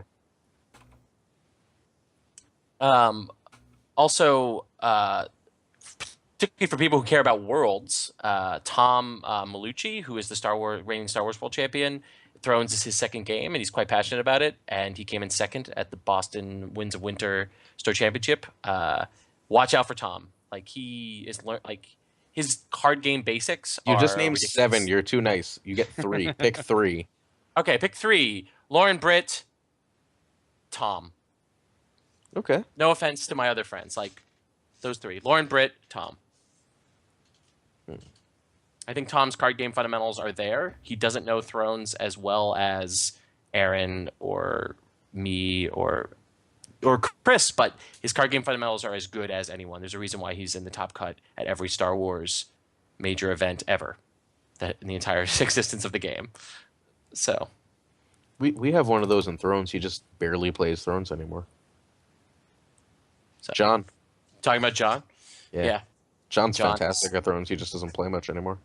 Yeah, he hates the very nature of the game. So he doesn't. I play anymore. mean, I think we should just introduce him to Alex and be like, he's the one who killed the game for you. Fix it right away. No, I think no, I don't think that's true with John. I've talked to John actually a lot about this. I think it's baked into the very Nedley nature, to use the Thrones term, that Eric Lane came up with, right? Because fundamentally, Thrones is a game of denial. Like, everything you do in the game denies your opponent something to get to your win condition. You know, a military challenge steals characters. An intrigue challenge takes cards. A power challenge steals power. John doesn't like that. Like, John prefers games that your win condition isn't necessarily tied to stealing things, just preventing what your opponent's trying to do, and all those kind of things. He's too nice of a person. That's one of the things about John that I love, is that John he's is a great guy. vicious, but that's fine. He's a vicious player. Like, he will own your face, but as a fundamental human being, he is incredibly nice, and that's why he prefers, say, Star Wars, which is a little bit less about denial and a bit more about pulling off your own cool thing before your opponent pulls off his or her cool thing. Okay, I guess. I mean, that's just my take, having talked to John a lot about this and tried to get him to come back into Thrones. Are we missing anybody? Any metas unmentioned? Did we not talk about Yeah. Missouri? We We have. didn't talk about Missouri, and we didn't do Florida. Netherlands. Florida only has one player. Buzz, do you want to talk about the Netherlands? Netherlands. Oh, yes. Oh. Yeah, I mean, Remco? Dockside's coming up. Yeah, Dockside is this Saturday. Donovan? Donovan is the one you really should know. Then there is Remco Don's my boy. Remco's good. and Remco and I Menno. have been cooking up some stuff for Dockside. It's been but fun. then there's Oh fuck! I was supposed to edit that. I think. there's a new player who's I think is second. Like it's Don, and then there's a new player. I've heard about. Thighs, Yes, something like that. THJIS. Yes. Tice? Yeah, I think Yeah. it's Thighs. Isn't Ruben in Netherlands as well? I haven't met him. He's a new player for second edition, so I'm not sure. Seems good. He performs well in tournaments, but he doesn't have a legacy to fall back on, right? Probably, yeah. Ruben seems good. Ruben yeah. would definitely be up there. Yeah. Isn't Don is gross. Yeah, Because Don he is got amazing. good. He got good so fucking fast. It's obnoxious. he was such a noob at Blackwater. Yeah. Do you remember how like noob he was at Blackwater? I And fucking when he was running Stalik, I was like, how is this even possible? I don't remember him from Blackwater. He was I a do, I nobody, don't- right? Yeah, I mean, I bet him because I like people and like I really like that meta. I like the Remco's- Netherlands meta a lot too. Remco's a good friend too. Remco's a good friend. Menno is a good friend. Donovan is a really amazing player. Yeah, there we go.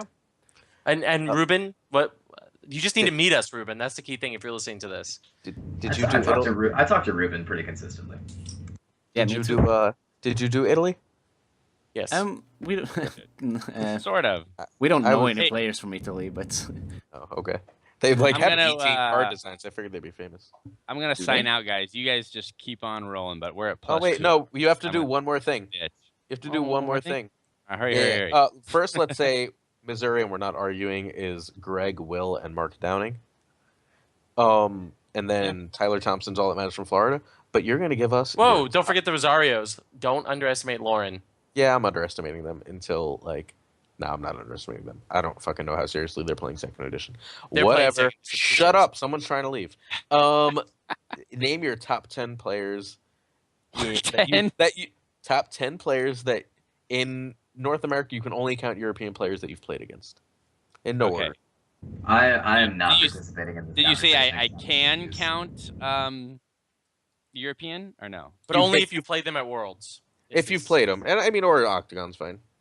All right, top 10. Here we go. I'll say John Bruno, Ryan Jones. I'll say John Barber, who is another California player who is just crushing it right now. I'll say, let's go Kid Seafelt, Sam Bratz. I'll say Butzloff, right? Because he's got legacy, and we played back in the day. So I'll say him, and I beat him. Woo! Who else do I want to put on this list? I'll put Bamford on there because he doesn't Oh, get shit. enough love. I'll Dude, give we it to totally Bamford. forgot Canada. We'll do Canada. when Sid's We'll gone. get to them. All right. I'm up to 7. I need 3 more. Buzz just said, fuck Canada. I'm going to put John Kraus on there, who doesn't get enough credit in California, but he's one of our best players. He got 2nd overall at Worlds. He's really good. And shoot, 2 more. I don't know. I'll just give 8. Those are my 8. Those are my top 8. Okay. You can You're not go. gonna throw like 2 world champions on there, Sid, for a second. Like, I did. well, I'm trying to think. Who did you not represent? Oh God, why is my brain? did you say doesn't- any of this DC guys? Oh, you know what? I have played. Yeah, you haven't Corey, said so Corey, I'll or put you haven't Corey on said. there. Well, I thought it was people we've played, right? No, it So I doesn't have to played necessarily. Corey. Only in Europe, it has to be people you played. Yeah, it could be an Oh. American you've seen enough to know. You know. Oh, I was listing all players I've actually played a game against. So I'll put Corey in there. It was a melee game, but he masterfully manipulated the table. And one more. I don't know. I'm done. I can't think of any. I want to pick people I've actually played because everything else is just theoretical. So everyone I listed, I've played, and they're just amazing players. And they're awesome. Yeah. More awesome than me. Right. Hey. Happy Star Wars Day, Skywalker. Oh, man. May the 4th be with you. Nice. Yeah. All right, guys. Peace out. Have a great night. We love you, Sid. See you, boys. See you in 2 weeks. I hate his other picture that he doesn't have a beard in. It's so sad. All right. Who wants to do their next top 10? You. Okay. All right. We'll start with 1. We'll do Corey, Simone, Dan Struhall, Dave Stroms, Aaron Glazer, Kid, Jakob, Dave, Ryan, Dave who? Bamford? Bamford, Ryan, okay. Ryan, Sam. Okay. That's like you said, only Europeans that you've either played or seen play in person. So yeah, I want to add Sam to mine, and he's not making my list, and I'm a little sad about that.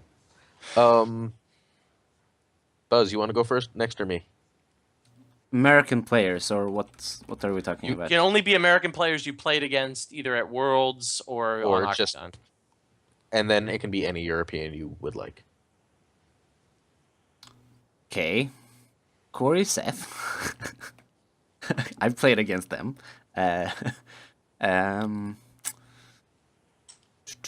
Who else? I played against. Doesn't have to just be Americans. Oh, you want to just do an American list? Why don't you? You're the most worldly of us. You get to do 10 Americans or North Americans because I guess Dark Notch and them count. But I Dark don't Notch know. made no one's list. Which I don't is pretty... know enough. Right? Aw. I've played against Well, Sam, Corey, Ryan, I think, and Seth, and then a lot of nobodies that I don't remember. Patrick, for example. Oh shit! Shots fired. He is a lot better than he was at Worlds. Yeah. It seems. Significant. Okay, so top 10 in Europe, I guess, because I don't know US. I really All right, don't. fuck American. You're the only European voice. Do all Europe. Okay. My list ends up I'm not being- sure. I'm not sure if I can make like, oh, this is number 1, this is number 2. But No, top, No order. Just whoever Okay, comes okay, off the top of your head. So Jacob, of course, and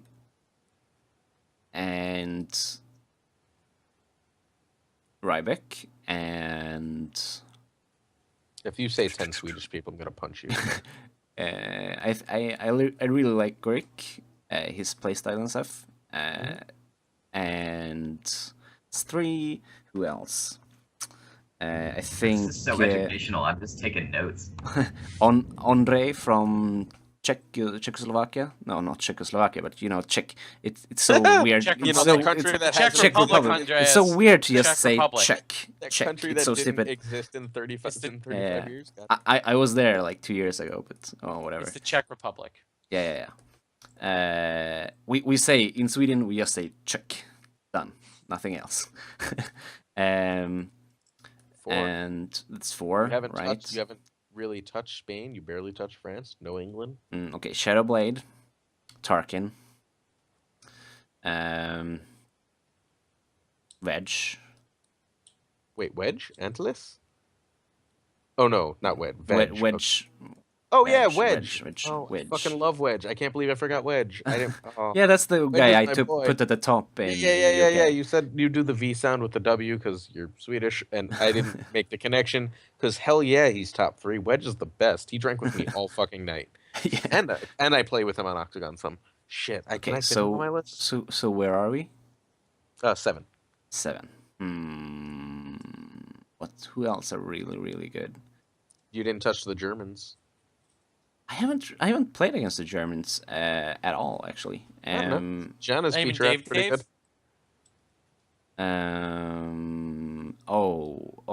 Tamas, of course. Which Thomas, for listeners who might be unaware?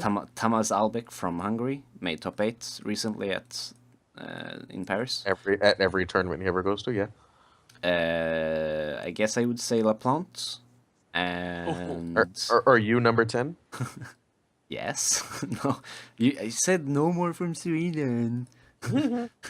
Okay, number 10 is. Should we touch on Spain maybe a little bit more? Yeah, okay, Alvaro, go. Alvaro. Oh, you were so kind.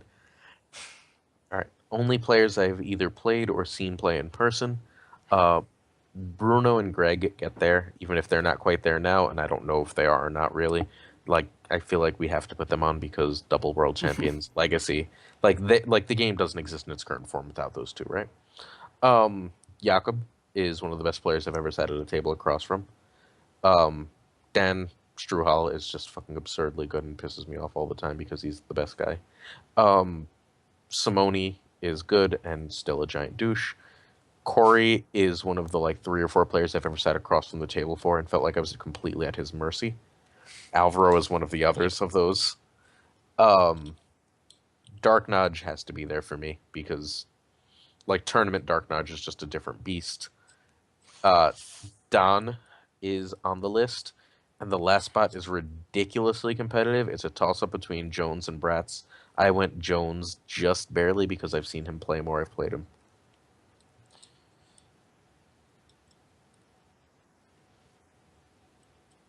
All right. I think okay. So overall, I think if you made it through this entire discussion, you probably get a good sense of who the best players in the world are overall, and who to look out for if you do end up going to Gen Con or Worlds or Stalic or one of the Road to Stalic events.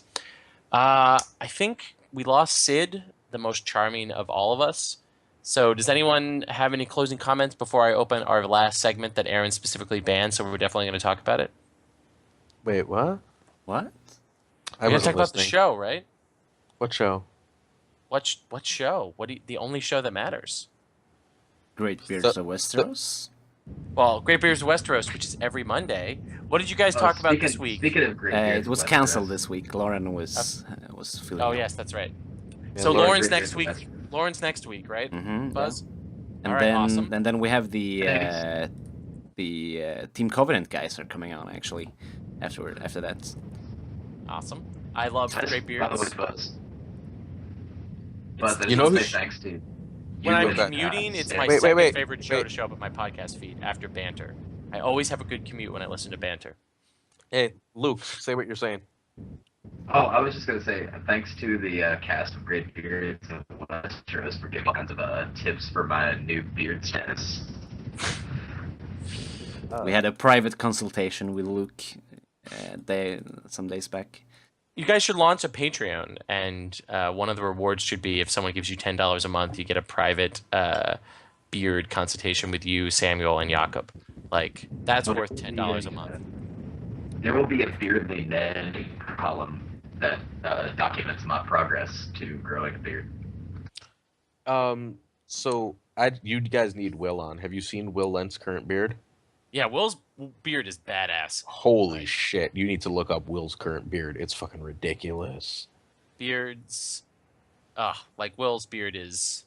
It's You should definitely have Will on. before he shaves it. God, I hope he doesn't shave it for the wedding. That'd be the worst decision ever. I don't think it will. I mean, your beard does not get that long if your future spouse is not cool with it. Like that is a big beard. Like it's a genuinely epic beard. I didn't think Will had that much manliness in him. It's up there with Samuel's beard. Like it's Nice. a good beard. All right. Or Ryan's. Ryan's beard at Worlds was redonk. Hey Buzz, do you want to go to bed or you want to keep going? I have nothing to do. All right, I got another like good 10-15 minutes in me. You want to talk about the fucking TV show? Want to yell about No. the TV show? No. All right. No, all right, because I that's mean, what Roy was trying to talk about. Okay, sure, go. I mean, Wait, are you Okay, caught up? hold on. Before we do it, we got to say it. Spoiler alert. Anyone who listens beyond this point They know what spoiler alert means. Shut up. has signed a contract to not complain in the Facebook group about Game of Thrones wait. spoilers. Buzz, are you caught up? yeah, of course. I mean, I watch it the second it gets released. Same here. Al and I, it's our Sunday night. So that and Silicon Roy, Valley. people are gonna complain in the Facebook group. People are gonna complain in the Facebook group no matter what. I mean, we did talk a lot of shit this episode. So But people don't watch this show anyway, right? that's How true. would That's they know? How would Kid, they know? Kid does because he likes to stalk me and then say he's not. Okay. Kid and Aaron fought for like 2 days. It was quite impressive. It was really good. I was having a really good time. I was gonna keep that shit going as long as I could. Eventually, like I just ran out of we stopped being mad at each other and there was no real fight to be had. I was like, all right, I'm bored now. You were fighting when Al and I came. Like the episode went up, what, Thursday? And then you and Kid were still fighting when Al and I came to visit you Friday at like 3 or 4 p.m. to meet Noah. No, we were done fighting. I was fighting the fucking Brotherhood people by then. Oh, that's right. That's right. That's what we were doing then. That's right. We transitioned from fighting Kid to fighting. That was when they were like, dude, we never lose tournaments, and I giggled, and then we owned them in a tournament. Come on. That did happen. Where the fuck were we? Oh yeah, the TV show. The show. TV show. Is Dorn the Can we worst just thing not? ever? Can Yeah, we I just mean- not talk about the first episode? Like, Yeah. All right. I didn't hate the second episode. I didn't like the second episode, but I told. I loved the second episode. It was great. Really, I was fine with it. Yeah. I thought it was a good episode. Like the first episode was so offensive to me that like it the was second terrible. It was fucking awful. But it was Did you like- only it was only the door and stuff, right? No, I Really? hated like they completely undid all the fucking like they completely undid all the character work they'd done with Jamie. Like Yeah, there was sure. no What happened- semblance what of happened growth with from Jamie? Jamie. He just decides that he wants to fuck his sister again and forget all the like shit he learned with right. Ben. Yeah. And, like, Because in fuck the book everybody. He's like in the book, yeah, he about to starts go- hating go her. behind. Yeah, he grows as a character instead of just staying the same person forever. I think- And then like the Tyrion shit, which is like they introduced boats for like 2 minutes last season to just have them burn this season, which is just bad storytelling. And then the fucking Dothraki are gonna rape Dany for no goddamn reason for like a whole scene that we could have just my cut God. out completely. Time lapses are just insane. And, Like, and yeah, it's bad writing. And then like people are like, you shouldn't call professional writers bad writers. It's like, fuck you. I know how stories are supposed to work. Luke, is that bad writing, Mr. Editor of Literary Magazine? yeah, it's bad writing. Yeah. I don't think that being an editor of a literary magazine, even if it's international, like qualifies. It makes you at least That was the most somewhat, humble brag comment I've ever heard from an editor of a literary magazine. it makes you at least somewhat well versed on writing and how it's good or bad. I did have to edit Wana's article yesterday, and Did you obviously say- edit Wait, obviously is this Simon's obvious article? well, Is this that was the thing. Is like just all of the like you never really consider the differences between British English and American English in written form until you have to sit there and like copy edit. And I'm just Wait, the way that All right, I'm the sorry. way that clauses stack Fire on top of Luke, each other, you're it's cutting so strange. The Britishisms from Englishisms from Wama's articles, that's half the charm of Wama. Like if you cut You No, got I thumbs didn't- down. No, I ended up not cutting them. That's the thing. Is like Good. it was just different the way that clauses stacked up on top of each other. It was It just really is. different. Oh, and the sorry, being blood. the Yeah.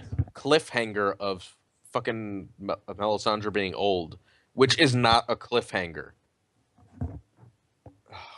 It's so badly structured. Well, All right, let's talk- for the viewers, they are right. We've read the books. No, her being old is foreshadowing. Like it's something that means something else has to happen. It's not a cliffhanger. It's not like an oh my god, what happens next because she's old. Like it doesn't work the way cliffhangers are built. Like All right. it's bad. Episode 2 though, tell us what you liked. You were on. I like that shit happened. You're on. Oh, you're back, Yeah. Hunter. The Greyjoy stuff was better, I guess would be the best way to put it. And then Wait, you mean it was better than the fact that they forgot about it for 4 fucking seasons? Yeah. yeah, that's definitely true. I was glad that they, again, spoiler alert, Shut up with the spoiler alerts. Just fucking talk. made Jon Snow come back within 2 episodes. Like, I appreciated that. Like, if they had dragged it on any longer, I probably would have been really Hey. pissed off. All of my non-book reading friends decided to spoil that shit on Facebook. And I'm like, really? Like, I haven't spoiled shit for fucking 5 years. The first time you have the opportunity to spoil some shit, you're like, oh, Jon Snow's. You're such douches. Yeah, But sorry. we go ahead. we knew that, right? Look, already. no one was surprised, but don't spoil it thinking you're cool. Like, spoilers, Jon Snow's alive. Yeah, we fucking know. The But, second like- episode was The second episode was so much better just because like shit actually happened. Like things actually advanced the plot. Well, one thing. Well, I guess two if you No, a count bunch of Balon. things. What else happened that advanced the plot besides Uh, Balon and John? we finally touched base with Bran, which seems like it's Oh. going to be really important. Yeah, Like, which is I'm probably the best scene of the show. It's that or Greyjoy, right? Yeah, the Baron stuff was fun.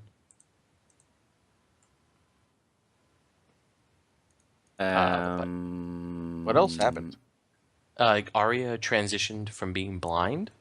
Oh, I mean, no, that's not a thing that happened because she was blind for like an episode and a half, and we knew she wasn't going to stay blind. Like, I don't understand why they felt the need to do that way. Like, she's blind. Oh, never mind. No, she's not. She learned a lesson. Next.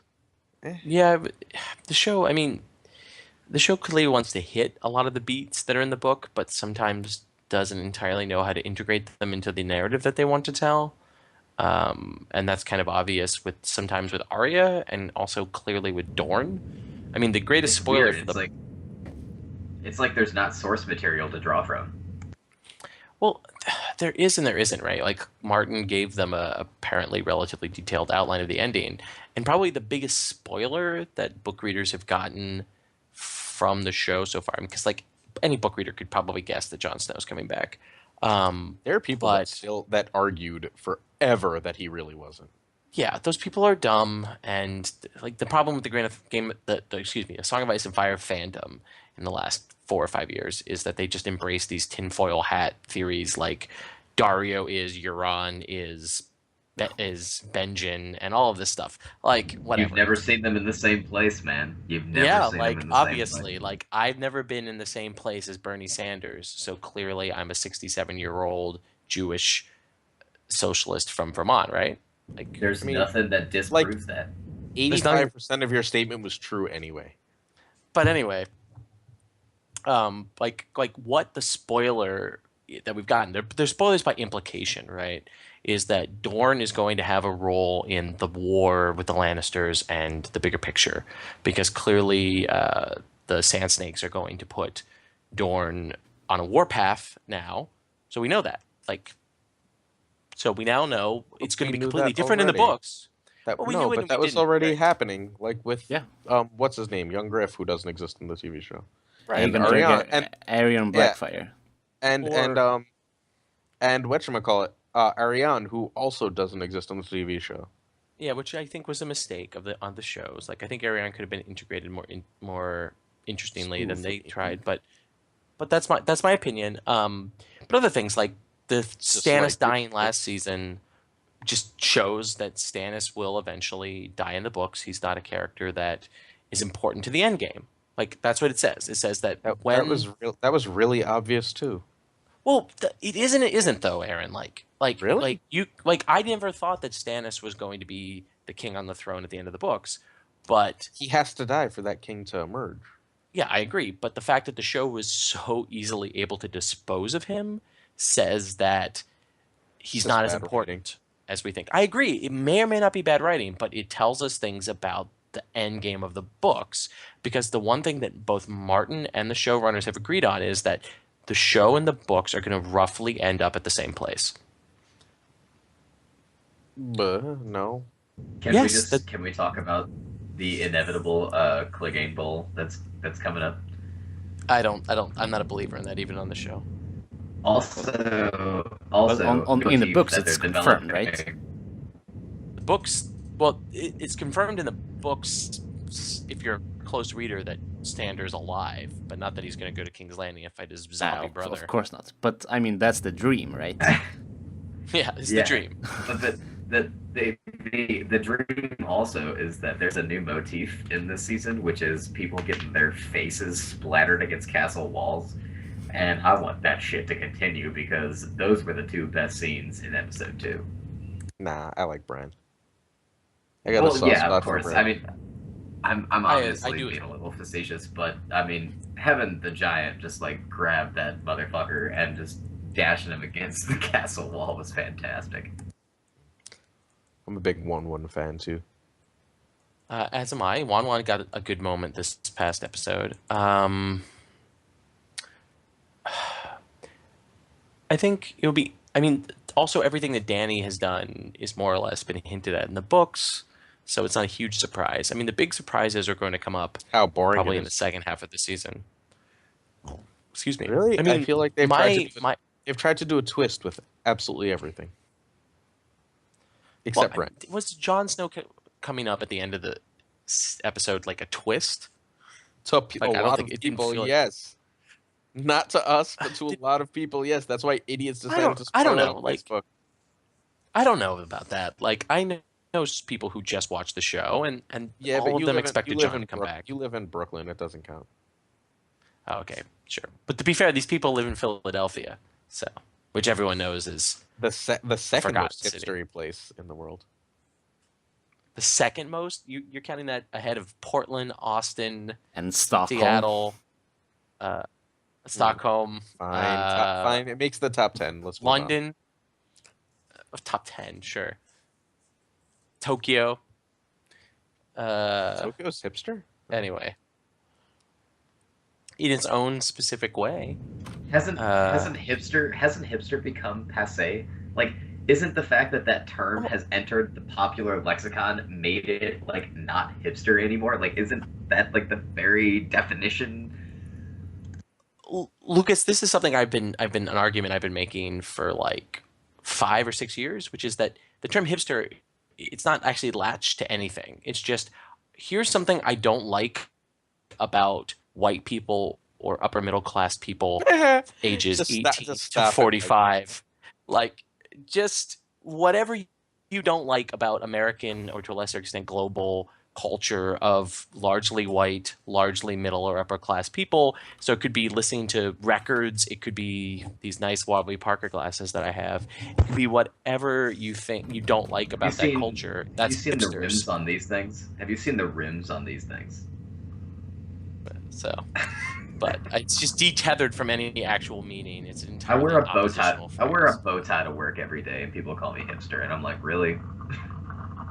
All right, let's move I'm on the from opposite. this. I don't. Let's wear move a- on from I- this I don't hipster wear a tie at conversation. all to work, and people call me hipster.